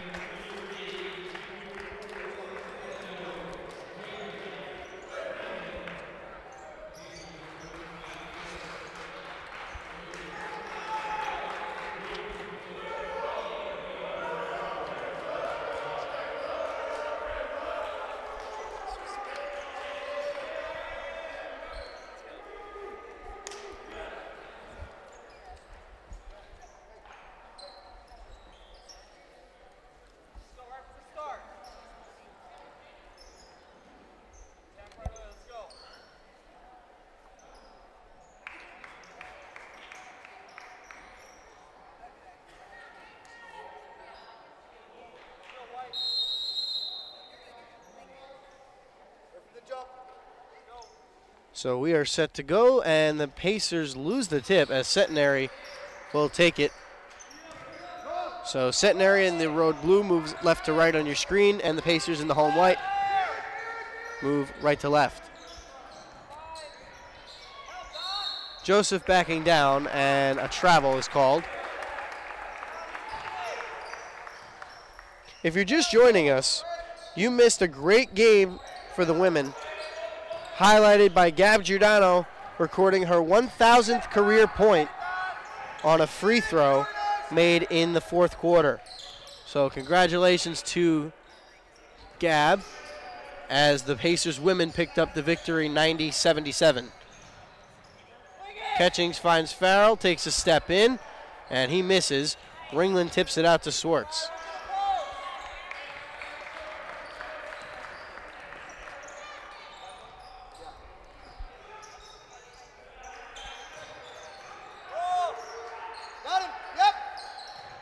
Ringland, the turnaround J is good. Gets the friendly roll. Good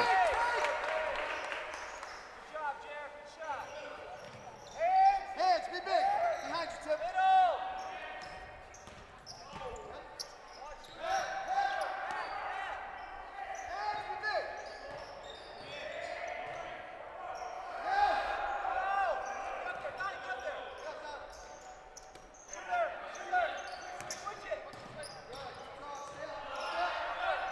The shot for three is no good, and the rebound is tipped out and out of bounds. So I'm looking on Twitter right now to see some of the reaction to Giordano scoring her 1,000th point. It's also her birthday, her 21st birthday. So I tell you what, that must be an awesome day, her 21st birthday, and she picks up her 1,000th career point,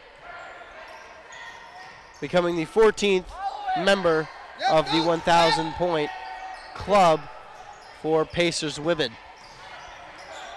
Swartz gets his own rebound, finds Ringland in the corner for three. That's good.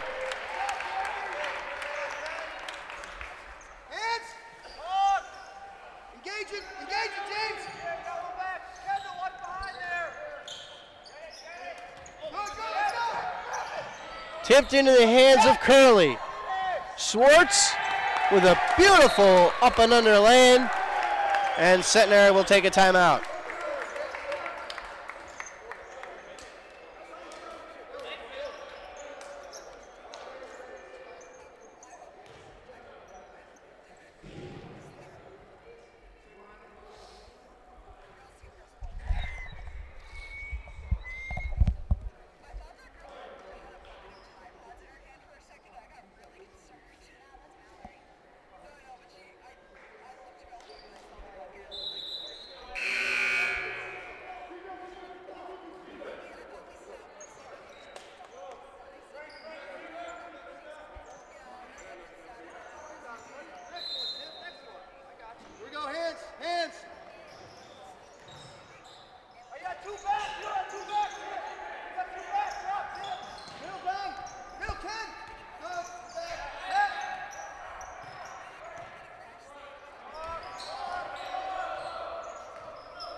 Ball goes out of bounds. So the Pacers will get it back.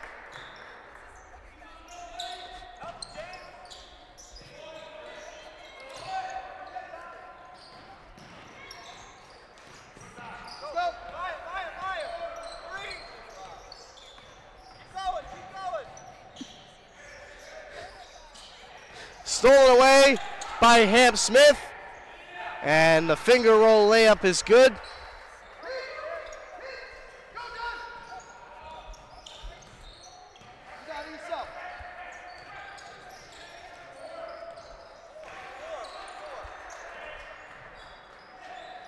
The Pacers lead early on, 7-2 over Centenary.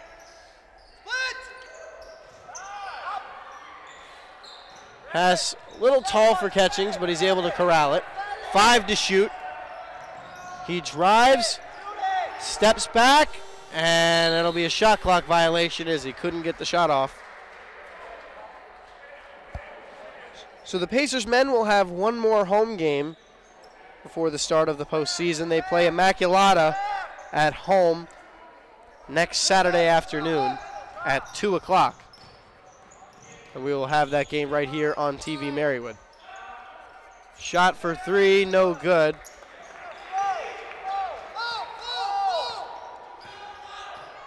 Down the stretch, the Pacers have this game. They play Gwinnett Mercy, Clark Summit, and Immaculata to close out the season.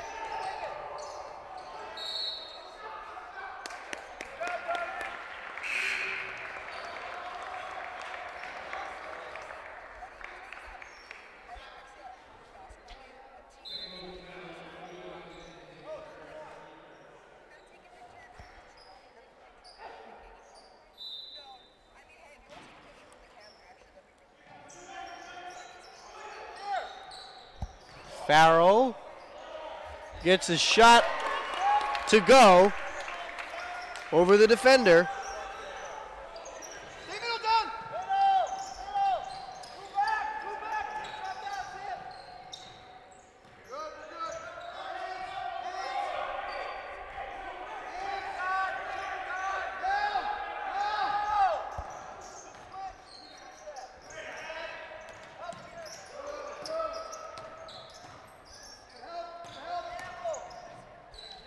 Lester's shot no good. Offensive board pulled down. And a foul as Joseph will go to the line for 2.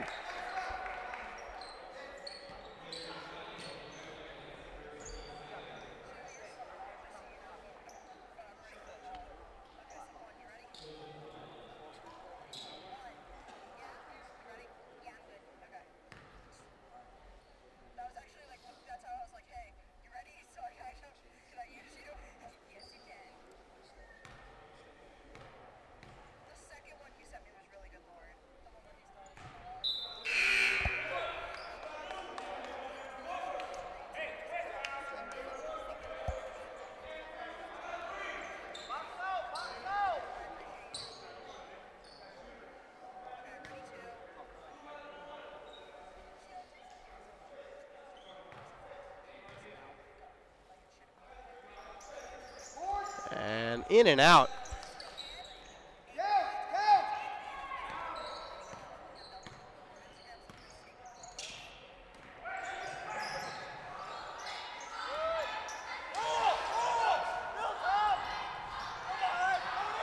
Tommy DiFilippo is checked in for the Pacers as that pass is knocked away. Ringland has it on the ground. They get it back to Swartz. 5 to shoot. Ringland drives and gets the bucket. I don't know if you want to call that a slam, but that was close, and that was a great play. Probably the only way Ringland gets that one to go.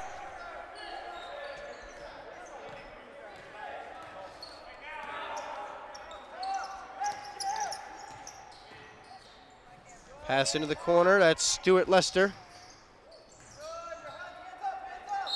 And a foul will be called. It looks like it's going to be on Ringland, but I could be wrong. And actually, it's on Curley.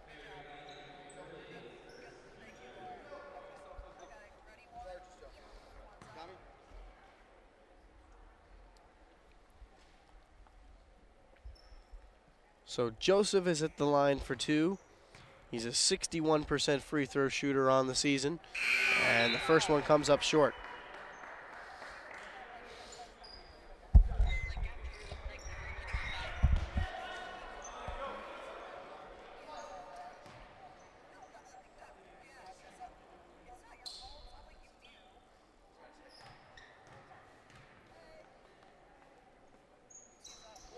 And Joseph goes 0 of 2.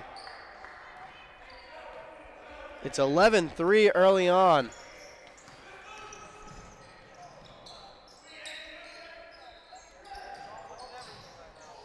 Swartz with the floater. It is good. And another timeout by the Cyclones.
So if you're a fan of the NBA, it was a wild, wild day on the trading front, especially for fans of the Cleveland Cavaliers. That team is going to look entirely different when they take the court next time out.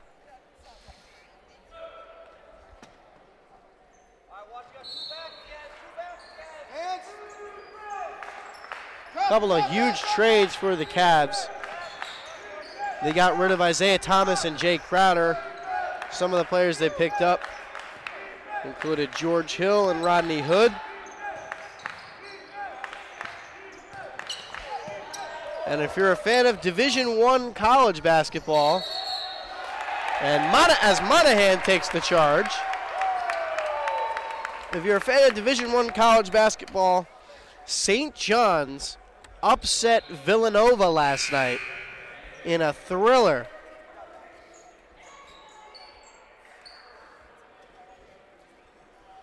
St. John's not only just knocked off Villanova, earlier in the week, they knocked off Duke. So that's 2 top 5 wins in a span of 3 days.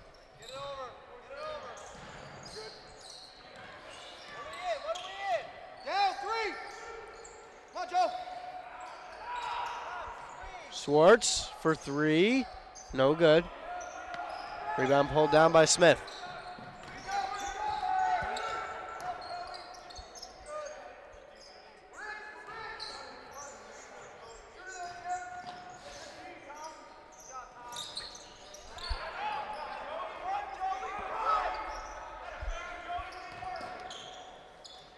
Shot over Curley is good by Lester.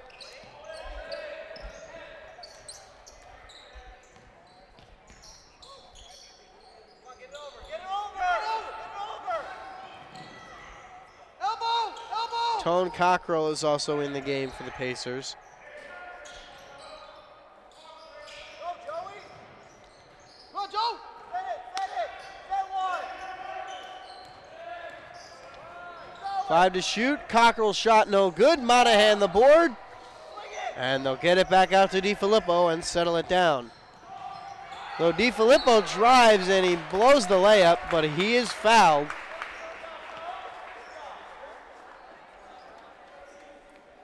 So DiFilippo will have 2 free throws.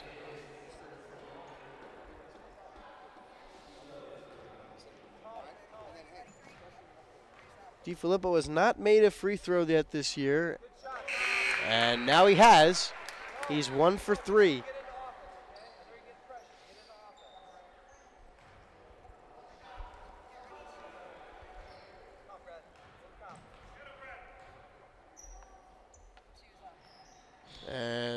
DiFilippo misses the second, and it goes out of bounds.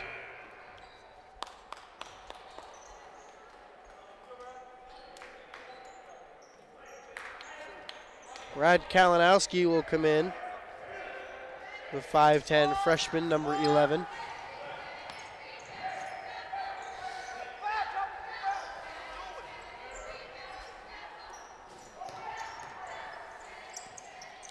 Young looking to make something happen. Joseph backing down on Monahan. And Monahan goes to the ground. No foul called this time.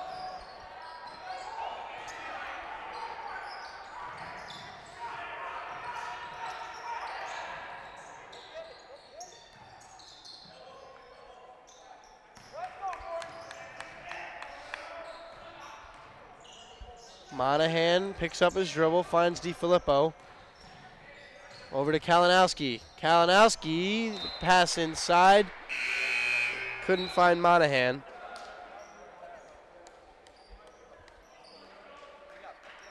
So the Pacers turn it over.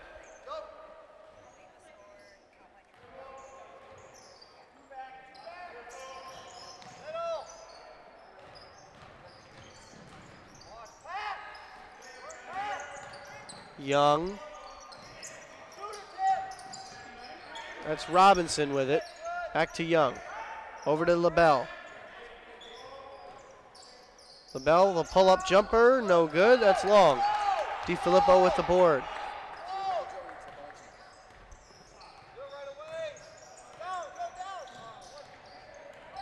DiFilippo, they give to Schwartz. Gets the easy lay-in.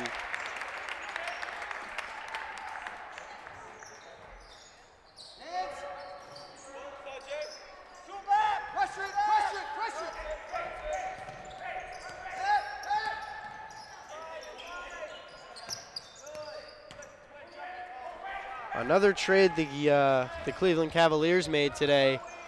This one was kind of just for a homecoming for him. Dwayne Wade was traded back to the Miami Heat. So Wade will try to help the Heat make a playoff run. As he goes back to the team, he led to 3 NBA championships. Granted, he had LeBron for 2 of those, but he still picked up 3 rings.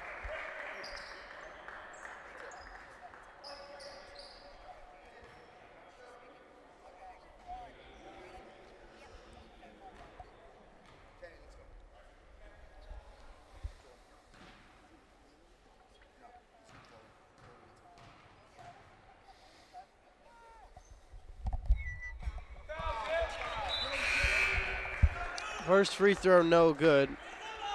So Ringland and Farrell will check back in.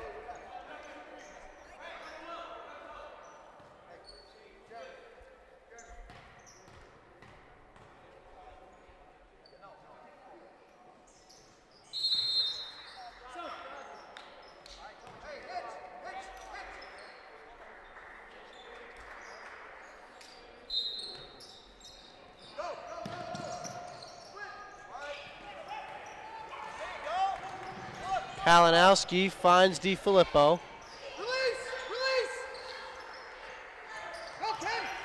Cockrell gets a screen from Ringland. Inside to Ringland. Finds DiFilippo. DiFilippo back out to Cockrell. Ringland gets it to DiFilippo in the corner. DiFilippo for 3, and no. And there it is, if you can see it in the top left of your screen. It gets stuck up on top by the shot clock. Now, it's one thing if it gets stuck on the rim, but it's stuck up on the shot clock. See, there it is. Let's see if Farrell can get it. Oh.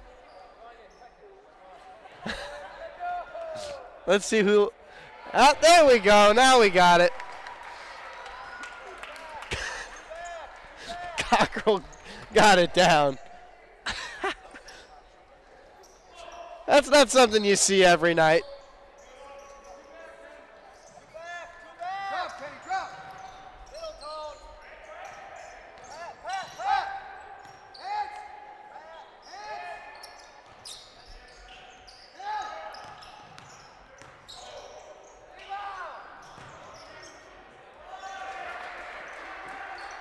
Shot is good there, and the Pacers will take it the other way.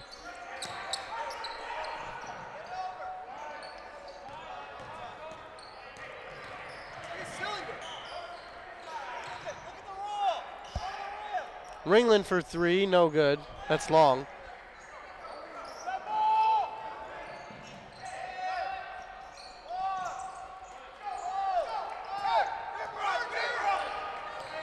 Cockrell, the drive, and the lay-in is good.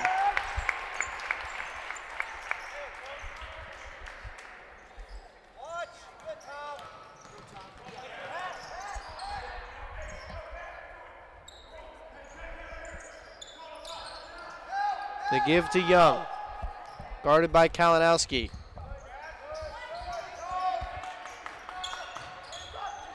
Ringland is called for the foul.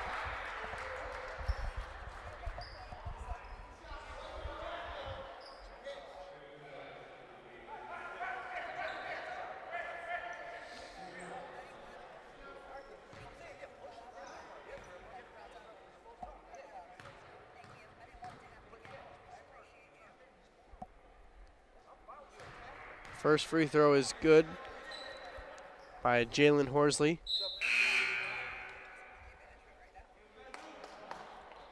Horsley just a 55% free throw shooter, so he'll have one more.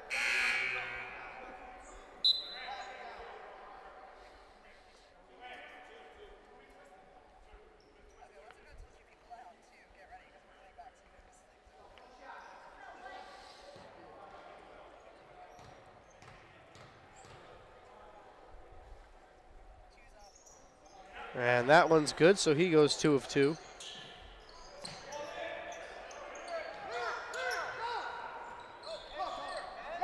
And Cockrell will be fouled by Young.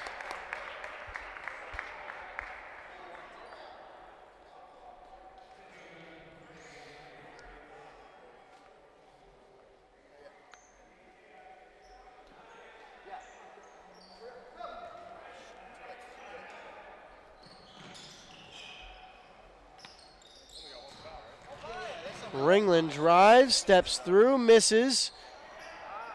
Got his own rebound, but couldn't get it to go. Smith bringing it the other way. Into the corner, the drive. And LaBelle's shot for three was no good.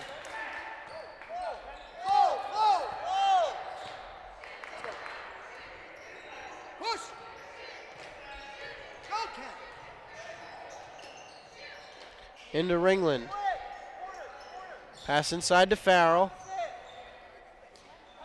Farrell with the double clutch.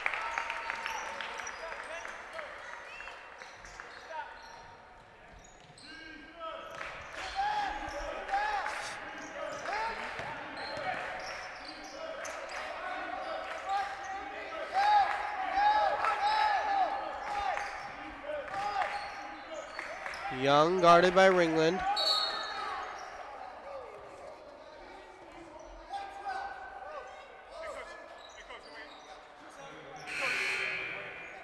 And a foul on Farrell.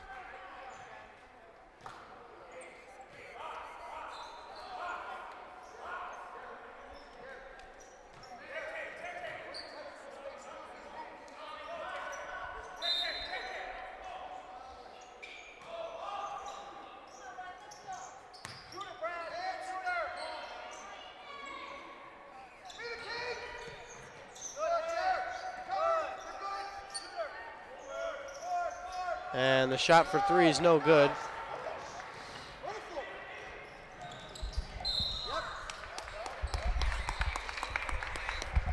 Cockrell is fouled.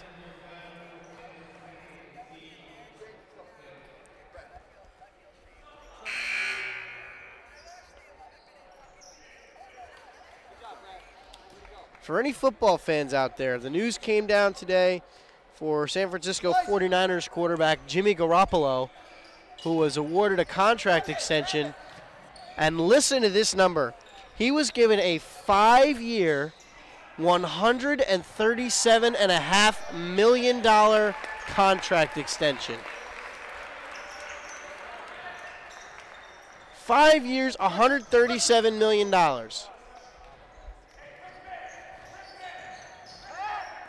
That is a ridiculous amount of money. He'll be averaging $27.5 million a year. Granted, he played 5 games for the Niners and won all 5. But still, for a guy who's only started maybe 9 games in his career or something like that, $27 million a year is absurd. Ringland inside, the up and under, no good. Pacers lead by 10. Hamp Smith bringing it the other way. Look out! The two-handed slam by Larry Joseph. With authority. Ringland misses. And Joseph pulls it down. LaBelle drives on Swartz. Gets that to go. And all of a sudden, it's a 6-point ball game.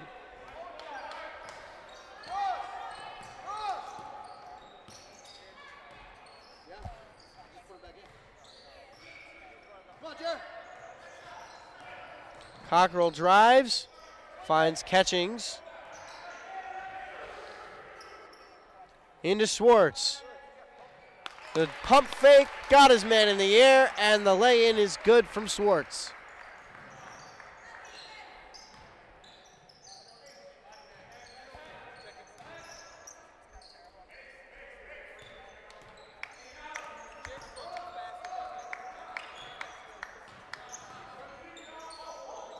LaBelle with the nice little shot. Looked like Coach Enrico Mastriani wanted to travel there, but no call. And speaking of travels, I don't know if you've seen it, but in the Cavs game the other night, LeBron James appeared to take what was maybe a step or two when he was holding the ball and wasn't even called for a travel. That's something you don't see called all that much in the NBA. You see it more so in college, but it is something that should be called more in the NBA.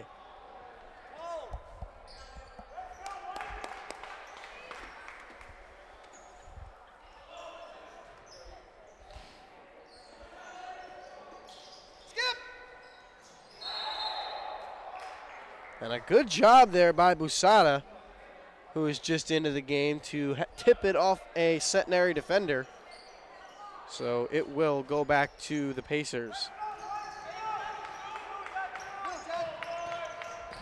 LaBelle. Nice shot. Pacers control it.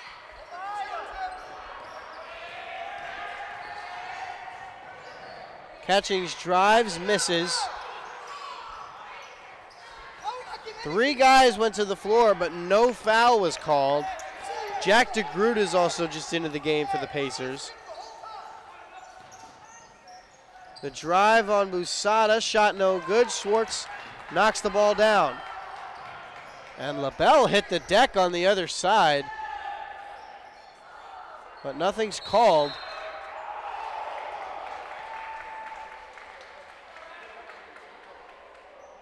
And a foul will be called there on Stuart Lester.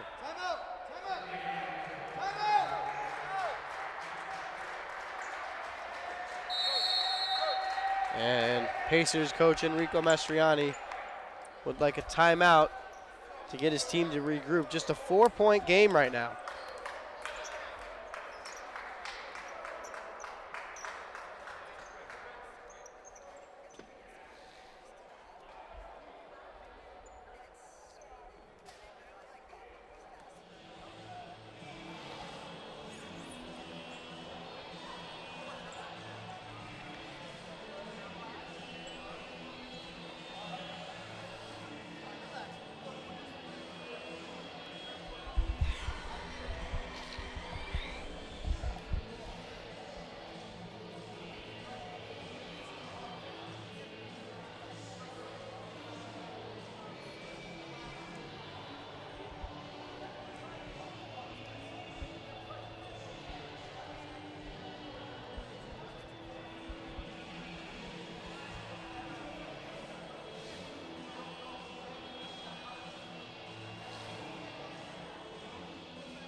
Schwartz has it, pass inside, and we have a foul on the floor.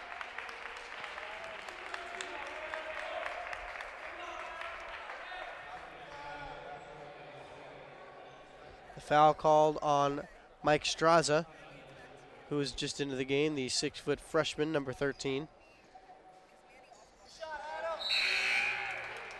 First free throw good by Busada.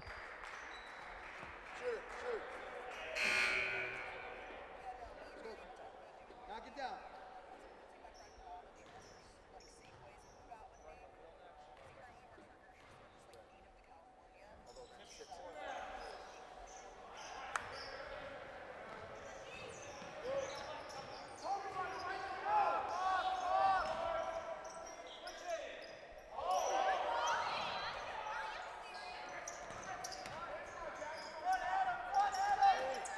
Pass inside, and let's see what the call is. And it's going to be foul on Busada.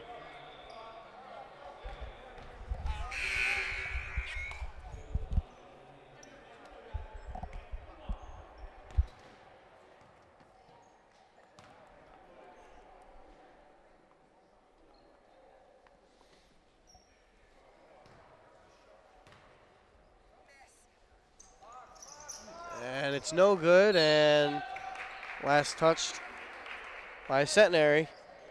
Help him, Curly. Flash, flash, flash, flash. Stay up, Jared. Go, Jared.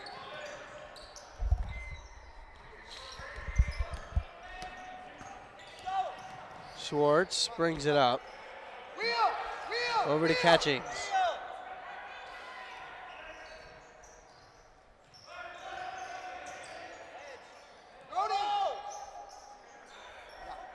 Curly in the corner.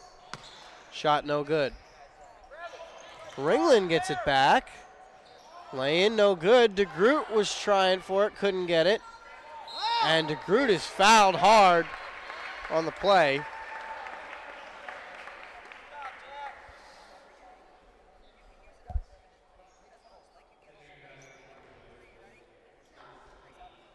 Fouls on Joseph.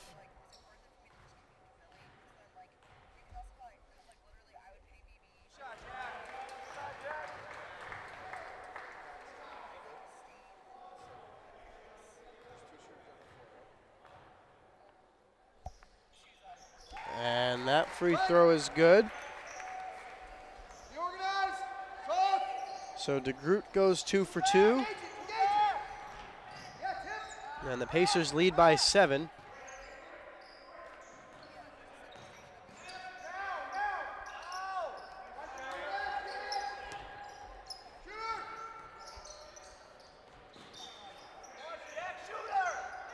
LaBelle with it.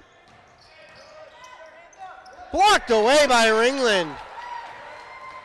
Curly bringing it the other way on Lester. Gets the lefty lay-in to go.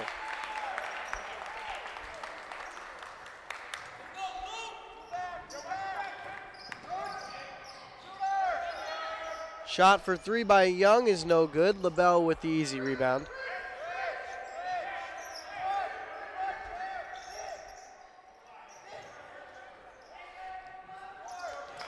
Shot no good by Joseph. Wheel two.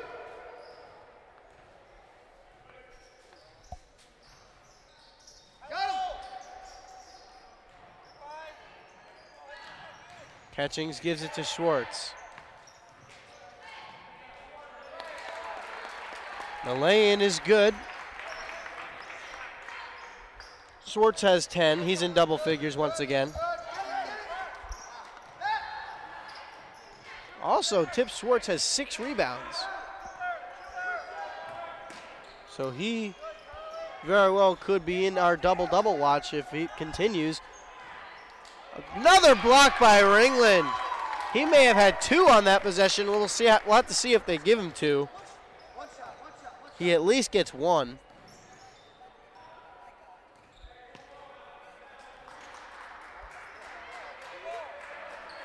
ball. 10 seconds left in the first half. Catchings gives it off. DeGroot in the corner for three. It's good. And that will do it for the first half. So when we come back, we will have our first half recap and our stat line. And the Pacers lead it at the half, 34-20. We'll be right back.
And welcome back to the Insulaco Arena for the start of the second half. But before we get to that, let's take a look at our first half stats as the Pacers lead it 34-20.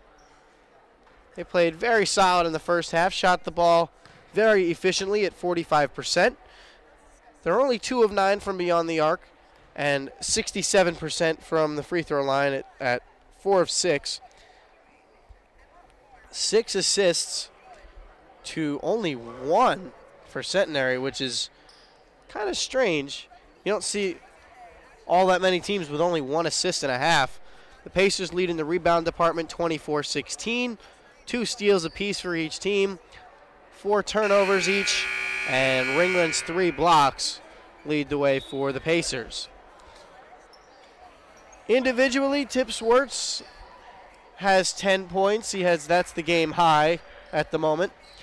Hasn't shot the 3 ball all that well, which is a little strange for him, but that's all right. Swartz will figure it out eventually. He's always one, even if he's having a rough half, he'll be able to figure it out. Swartz drives. That shot's no good. So Centenary now will move right to left in the road blue, and the Pacers now in the road gray, home gray rather, move left to right. Good, James. Good hedge. Cover. The starting lineup is out there for each team, as LaBelle gets that one to go. Be available, Jeremy. Get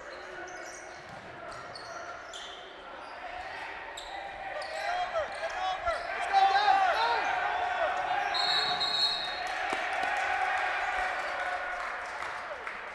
And Catchings couldn't get it up past half court, so it's a 10-second violation.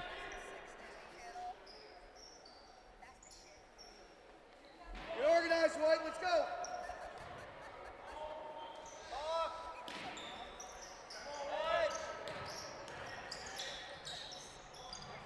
Smith controls it, pass inside. That's Joseph. Back to Smith. Spin move. Floater, no good. And Young gets it back. LaBelle's shot over Swartz, no good. And Catchings pulls down the board. And the Pacers will slow it down.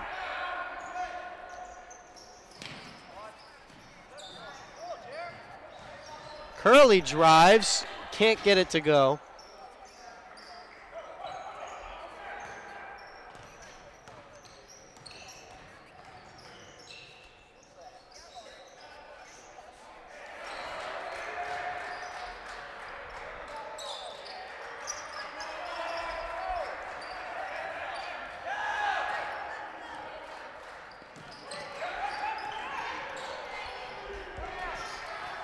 Farrell drives, shot blocked by Joseph.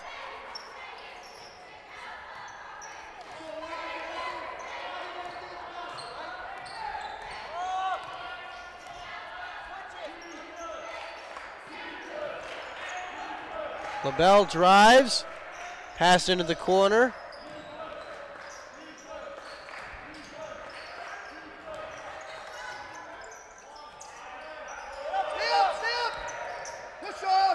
Shot for 3 to beat the shot clock is good by LaBelle.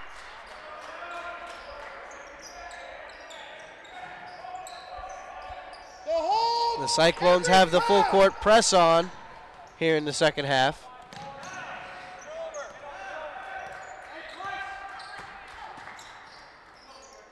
To give to Swartz, back to Catchings. He's doubled in the corner, gets out of it, finds Swartz. Into the corner to Curley. Curley for 3, and it's good.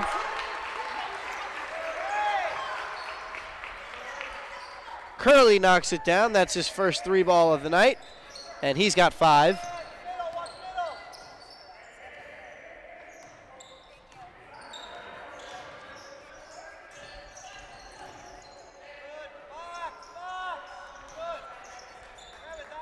Ringland with the easy rebound.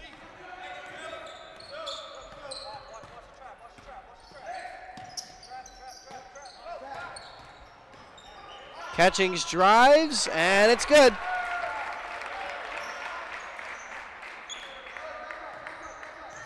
Yep, now, Curly, get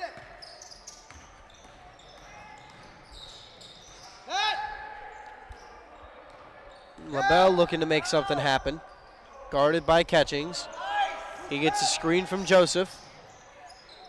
LaBelle's shot no good. Swartz with rebound number 7.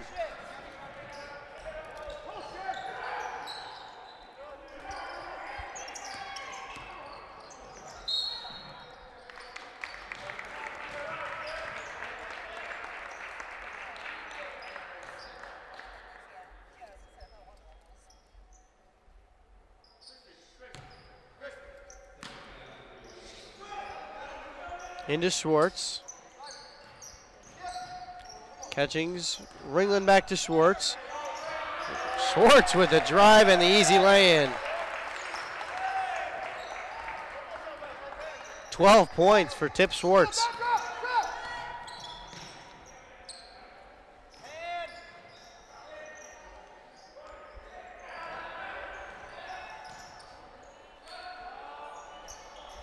And the bank is closed as that shot for 3 was no good. Swartz again is fouled, and he'll go to the line for 2.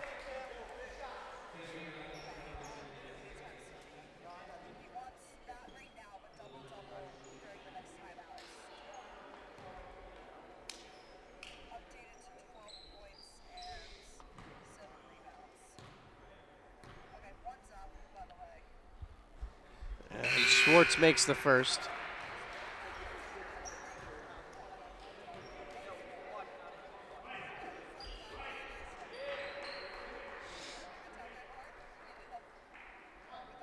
Swartz's free throw percentage at 93%. That's good for 3rd in the nation. And he knocks down both.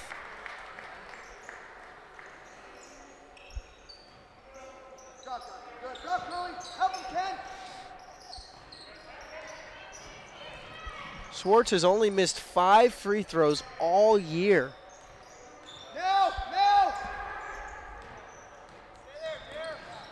LaBelle into the corner to Hamp Smith. Shot for 3 comes up short. Curley with the rebound.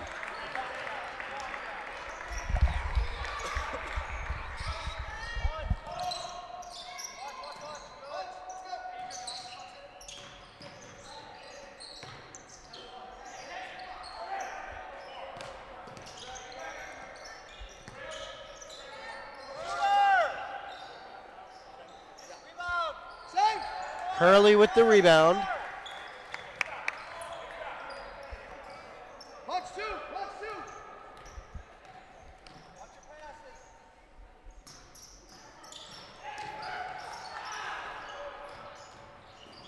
Catchings into the corner. Curley for 3.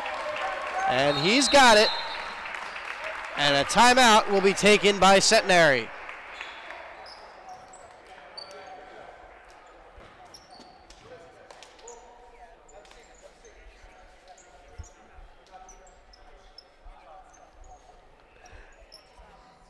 And Tip Swartz is in our double-double watch tonight. Actually, just got up to 14 points, so he's got 14 points and 7 rebounds on the night. And he is in our double-double watch. There we go. So 14 and 7 for Swartz thus far. Let's see if he's had a double-double so far this year.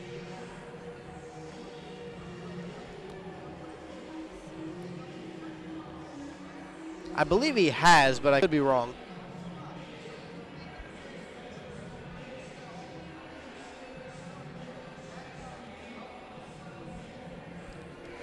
Yes, he did. He had one against Keystone. Put up 14 and 10 in that one in the game at Keystone. So he's getting up there.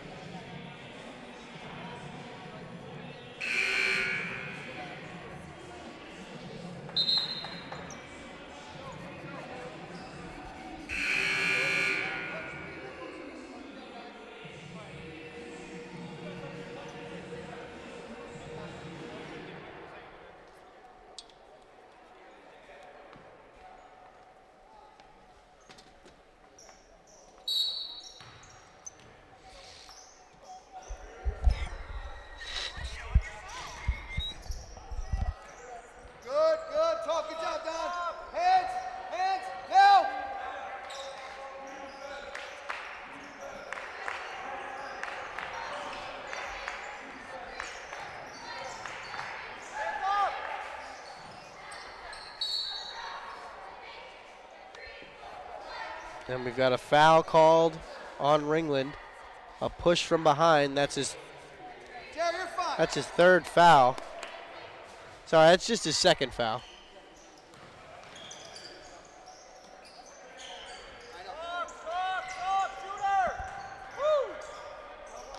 Good heads. Good help. 10 to shoot. LaBelle drives. Shot no good. Swartz controlled it. That's 8 rebounds now for Tip Swartz.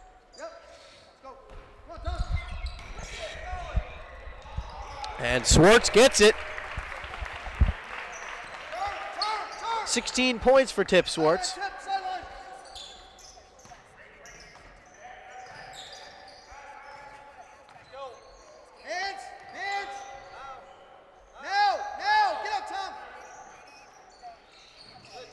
Swartz hasn't had a game where he hasn't been in double figures since Mount St. Mary's when they played that game on December 30th. He has not had a game without being in double figures since the new year.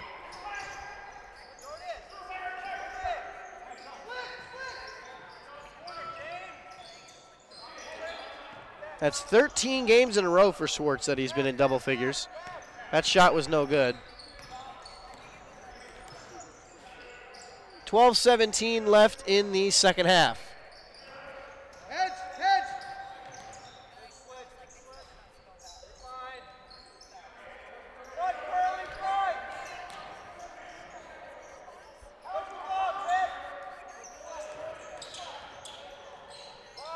Shot for 3 from Horsley is good.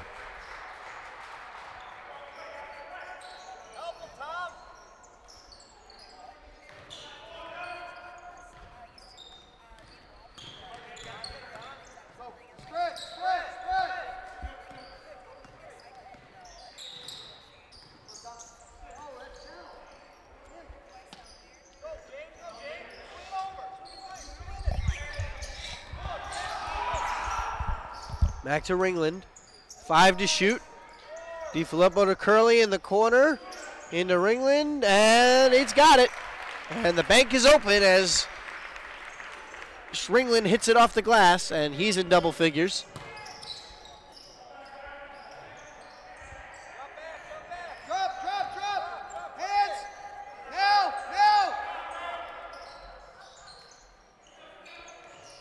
Talk. Get over it.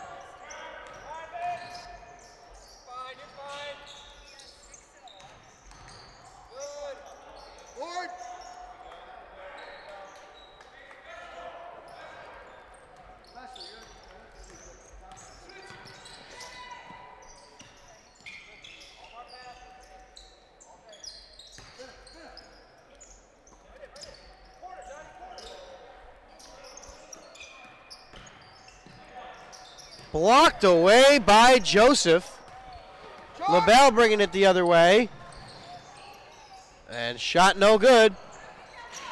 And a scrum for the ball as Smith comes out with it. And he misses. And a foul is called.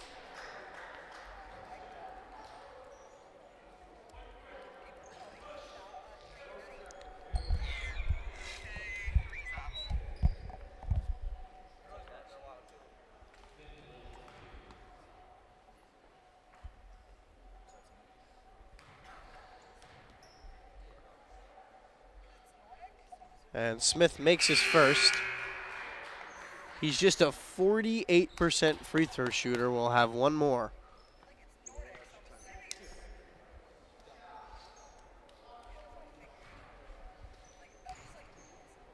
Joey Monahan and Tone Cockrell are back in.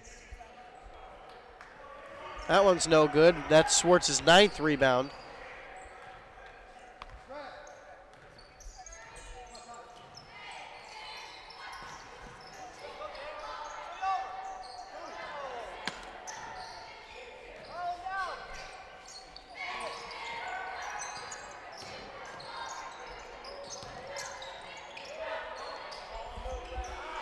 Shot no good. Smith gets the rebound. He drives. Curley commits the foul.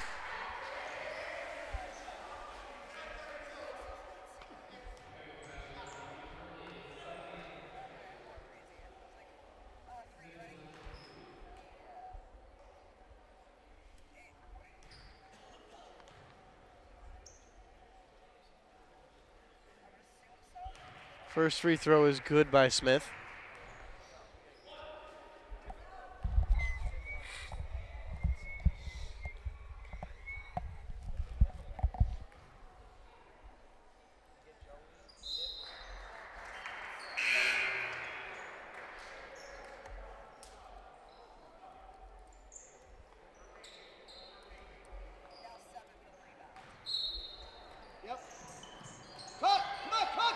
They get it into DiFilippo.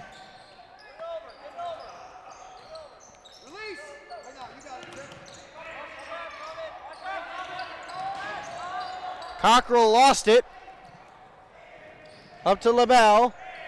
And a good defense there by Monahan as he forced a bad shot.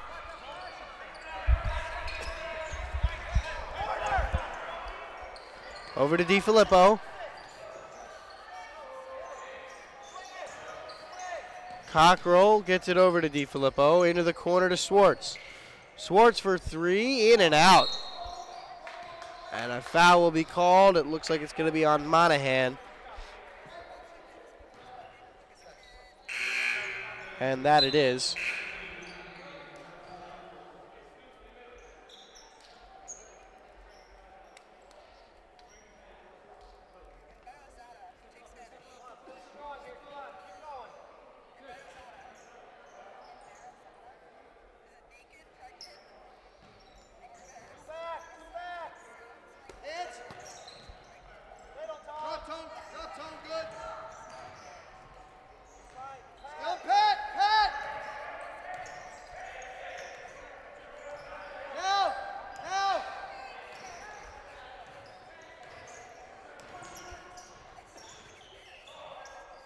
Shot no good. Rebound pulled down by Joseph as he gets his own.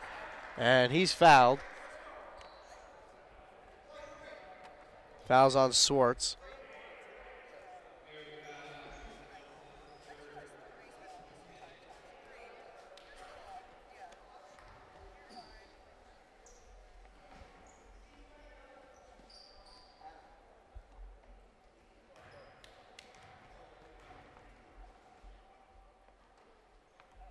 First free throw in and out. Ringland and Busada check in.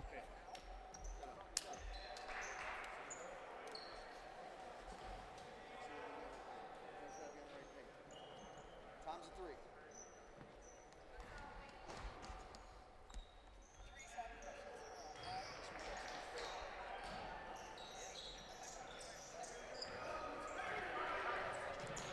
Spread.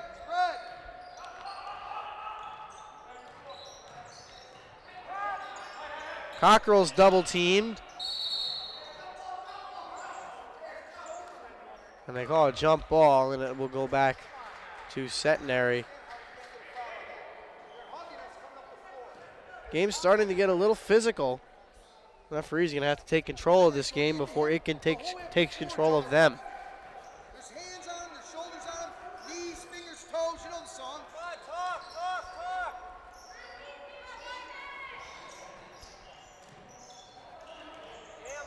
And the drive and the hoop and the harm. Larry Joseph's got it. He will go to the line for one more.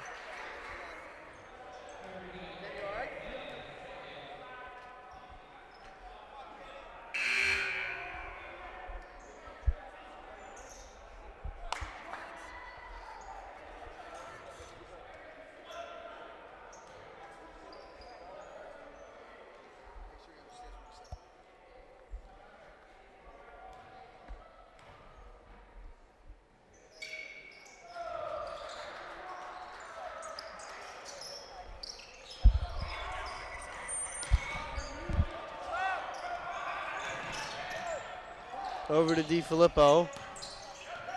DiFilippo gets it inside to Ringland, backing down. The turnaround floater, no good. In and out.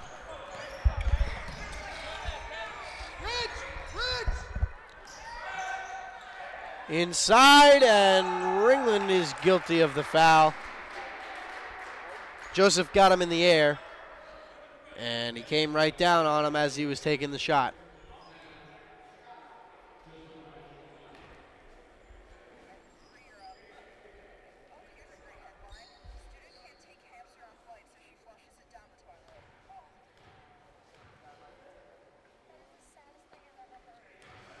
First free throw from Joseph is good. He's a 61% free throw shooter, and he will have one more.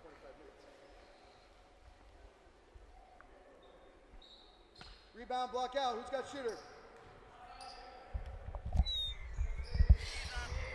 And he goes 2 of 2.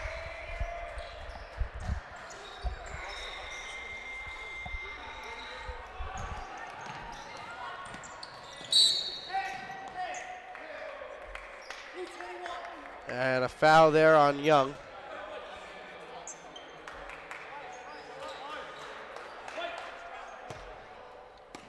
Well, be sure to tune in to our next telecast when the Pacers men take on Immaculata University on Saturday, February 17th. That will be their final game of the season. And they're going to look, as Ringland knocks down the three, they're going to look to solidify their spot in the postseason with a win in that one. Every game down the stretch for the Pacers, the rest of the way, is meaningful. They lose one game, and it's very likely that they'll be eliminated from the playoffs.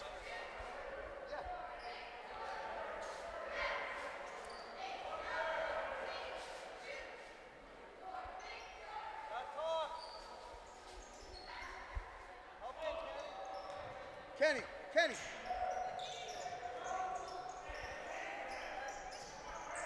Up off, Jack. LaBelle, shot over to Groot, no good. Joseph with the board, he misses, but he's fouled.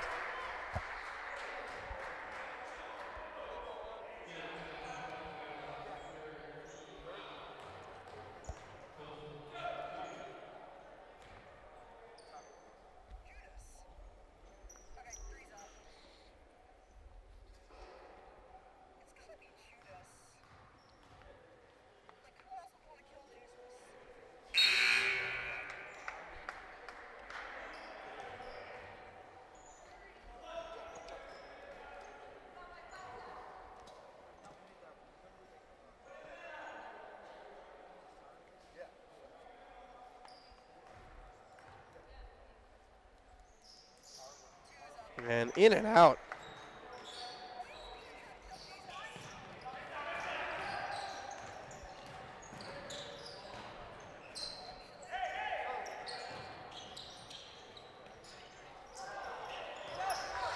Farrell with the turnaround, no good. And a foul on Ringland?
Farrell drives, and he'll be called for a walk.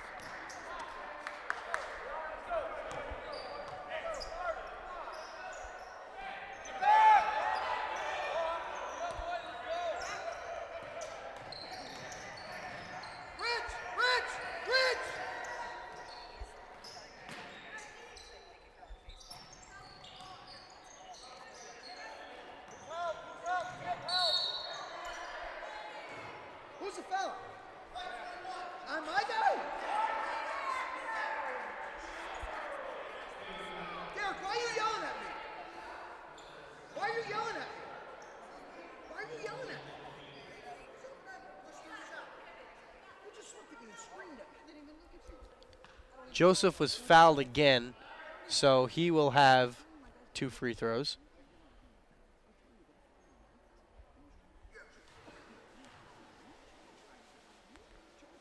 First one is good.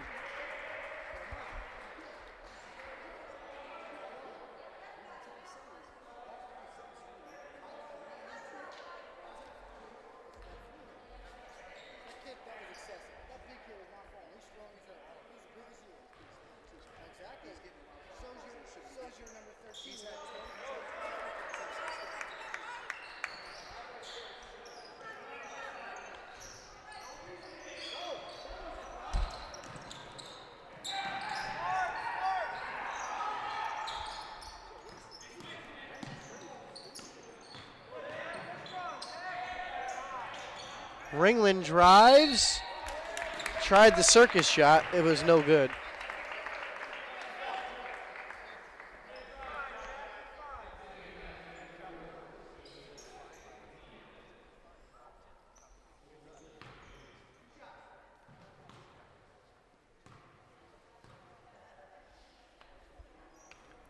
Schwartz makes his first.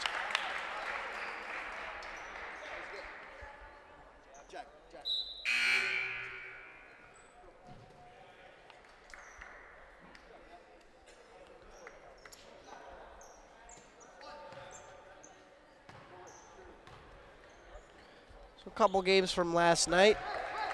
Newman and Rosemont played, and Newman got the victory 98-77. Cairn played Immaculata at Immaculata, and IMAC got the victory 89-81. Good tip.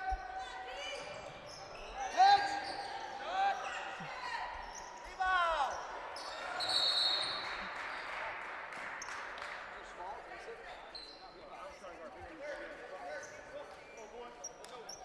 And a timeout taken by Centenary.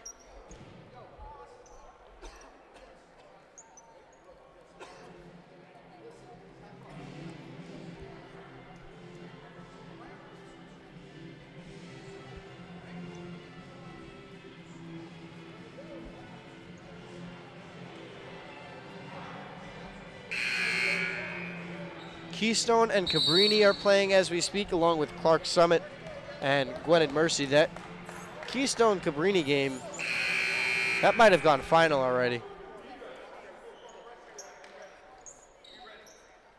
And yes, Cabrini beat Keystone.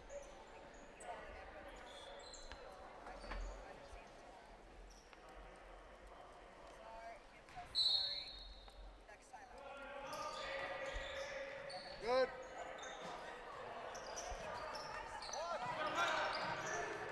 And the pass gets knocked out of bounds.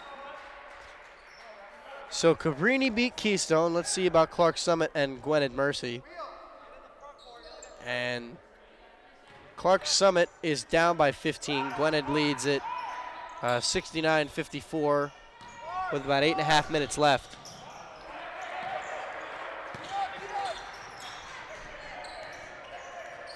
And the third game on the slate is us. In our game, it is 55-44 at the moment. Lane is good by Joseph.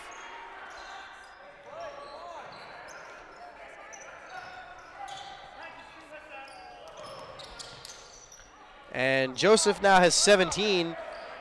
And by the way, and I'm only realizing this now, otherwise we would have put him in our double-double watch. He's got 10 rebounds. So a double-double for Larry Joseph, 17 and 10.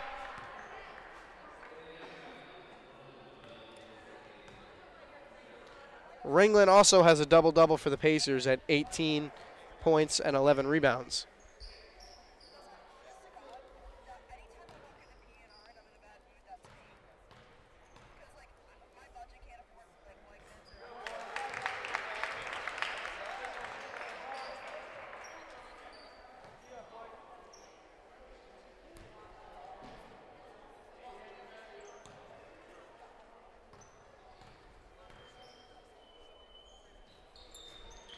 In and out from Catchings.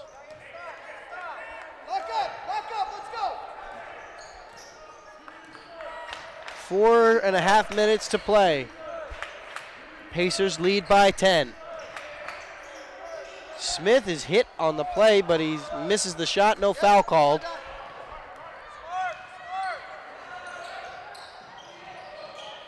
Catchings had it and lost it. Somehow finds Cockrell.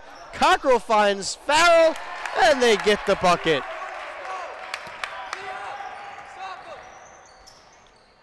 LaBelle answers with one of his own.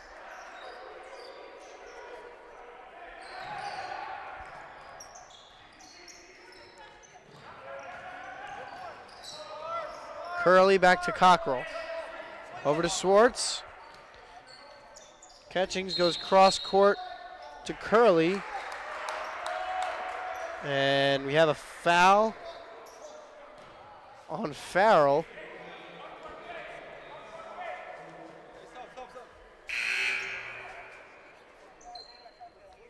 That's 4 on Farrell, so he'll take a seat. Ringland also has 4, which is why he's still on the bench. Farrell clearly did not like the foul call.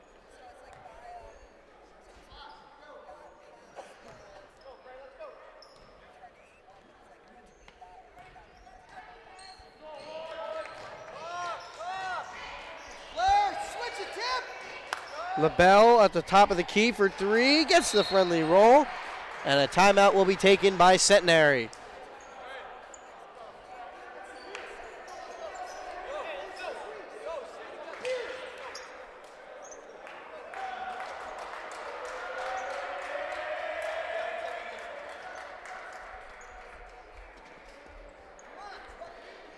And let's take a look at the CSAC standings.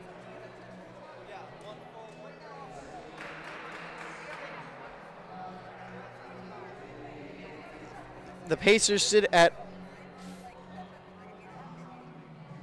6-8 in conference.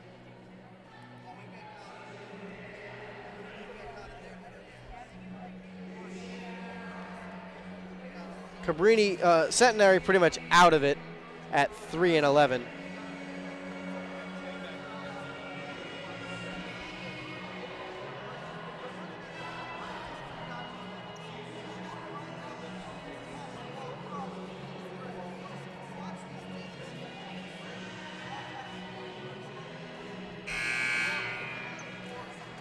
But Cabrini, Gwynedd Mercy, and Newman have all clinched playoff spots.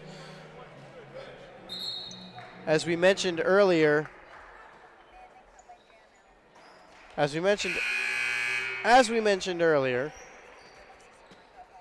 Newman beat Rosemont 98-77 last night.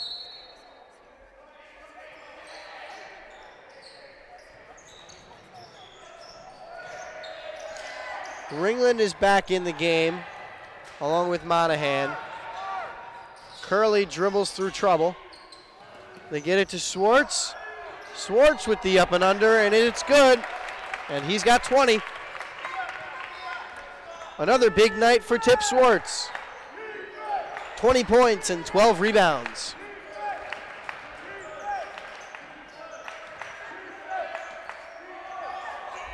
Ringland goes straight up on that one. Can't afford another foul.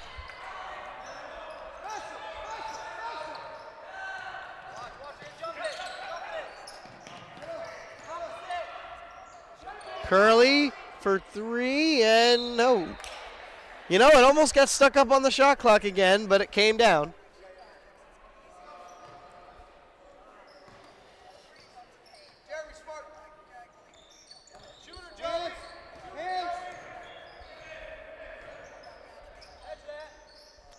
LaBelle for 3, no good.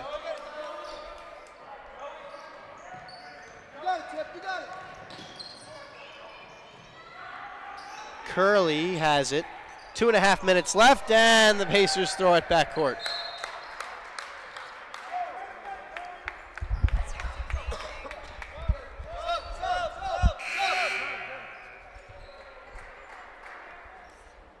Ringland will take a seat. Tommy DiFilippo comes in. I've mentioned in the past, DiFilippo does a great job coming in to play defense, and it looks exactly like that's what Coach Enrico Mastriani will be doing with DiFilippo in this one. The shot is good by Lester.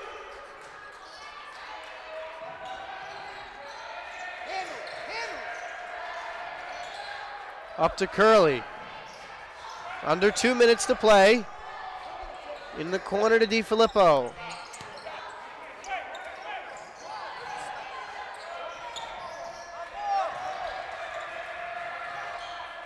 Into Monahan, and he's got the bucket.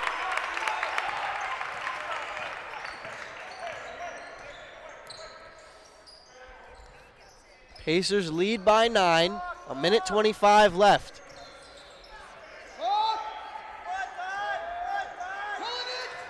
LaBelle, the spin move, free throw line jumper, no good. And a foul on the floor on Monahan.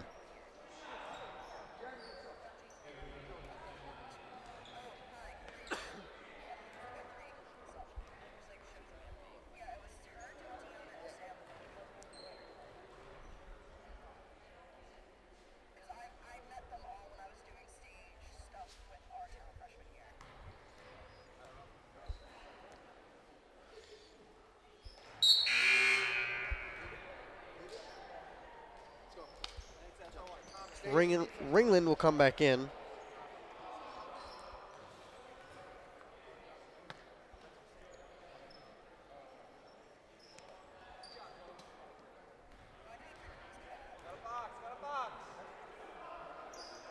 And both free throws good by Larry Joseph. He's got 19. Come on, Tom. Catchings gets up the floor, gets it to Ringland. Over to DiFilippo, back to Swartz. And the Pacers will slow it down. Up by 7 with a minute left. They waved off the shot. They call the foul on the floor. And the foul is on Michael Young.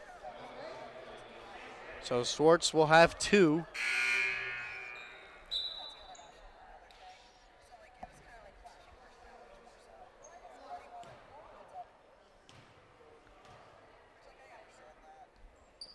First free throw good by Swartz.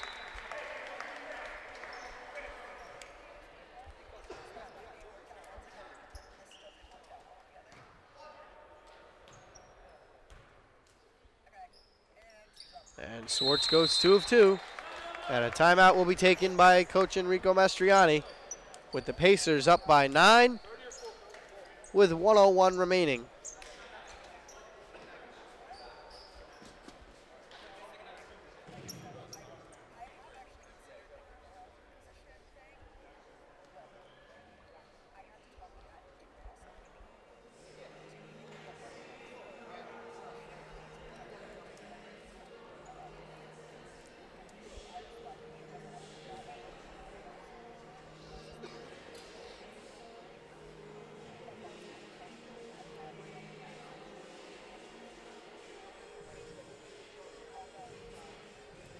So let's take a look in at the Gwynedd Mercy Clark Summit game, and Clark Summit has blown it open, 83-61,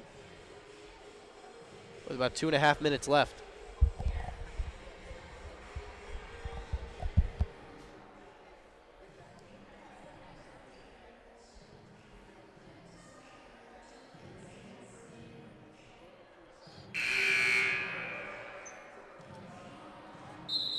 How about a game by Courtney Kubich for Gwynedd Mercy? 27 points.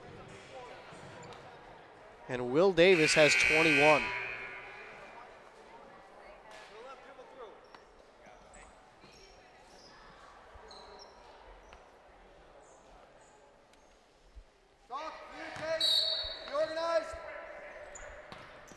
Centenary gets it in. Over to Young. Shot for 3 is good. LaBelle knocks it down, and Centenary takes a timeout.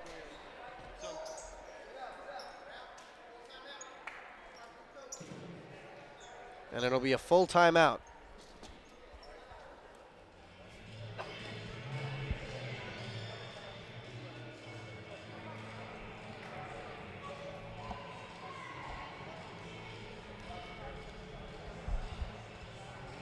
So Chris LaBelle has 20, and Larry Joseph has 19.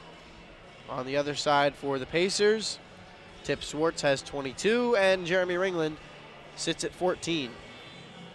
13 rebounds for Tip Swartz, a tremendous night for him on the glass.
Catchings finds Swartz. Over to Ringland, and they foul him. So Ringland will shoot 1 and 1.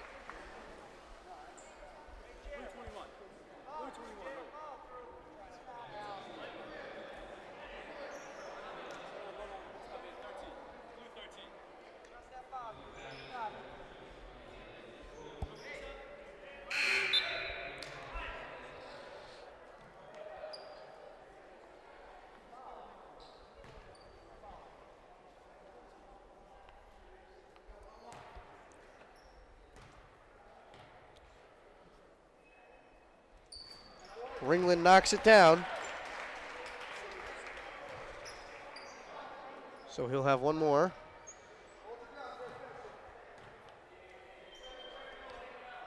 And Ringland goes 2 of 2, and Centenary will bring it up.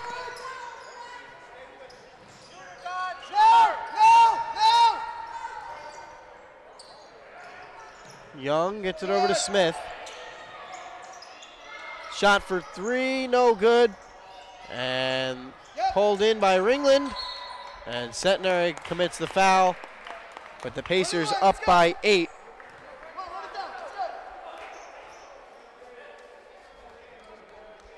We'll look to close it out right here.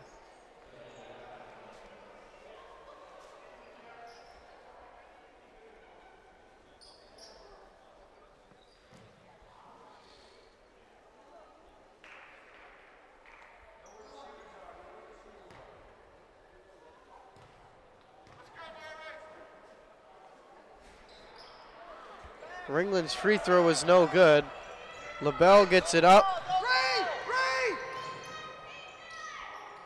And he tried to draw a foul. Swartz will hold it, and that's going to do it. So the Pacers pick up a big win over Centenary. They get the job done, 66-58. So with the win, the Pacers improve to 7-8 in conference, just a half game behind Keystone. Mind you, they hold the tiebreaker over Keystone, so one more loss by Keystone and some Pacers wins down the stretch could clinch a playoff spot. Well, that is going to do it for our coverage of Pacer basketball here on TVM. From all of us here at TVM, I'm Brendan Murphy saying goodnight from the Insulaco Arena. Once again, the final score, the Pacers defeat Centenary University 66-58.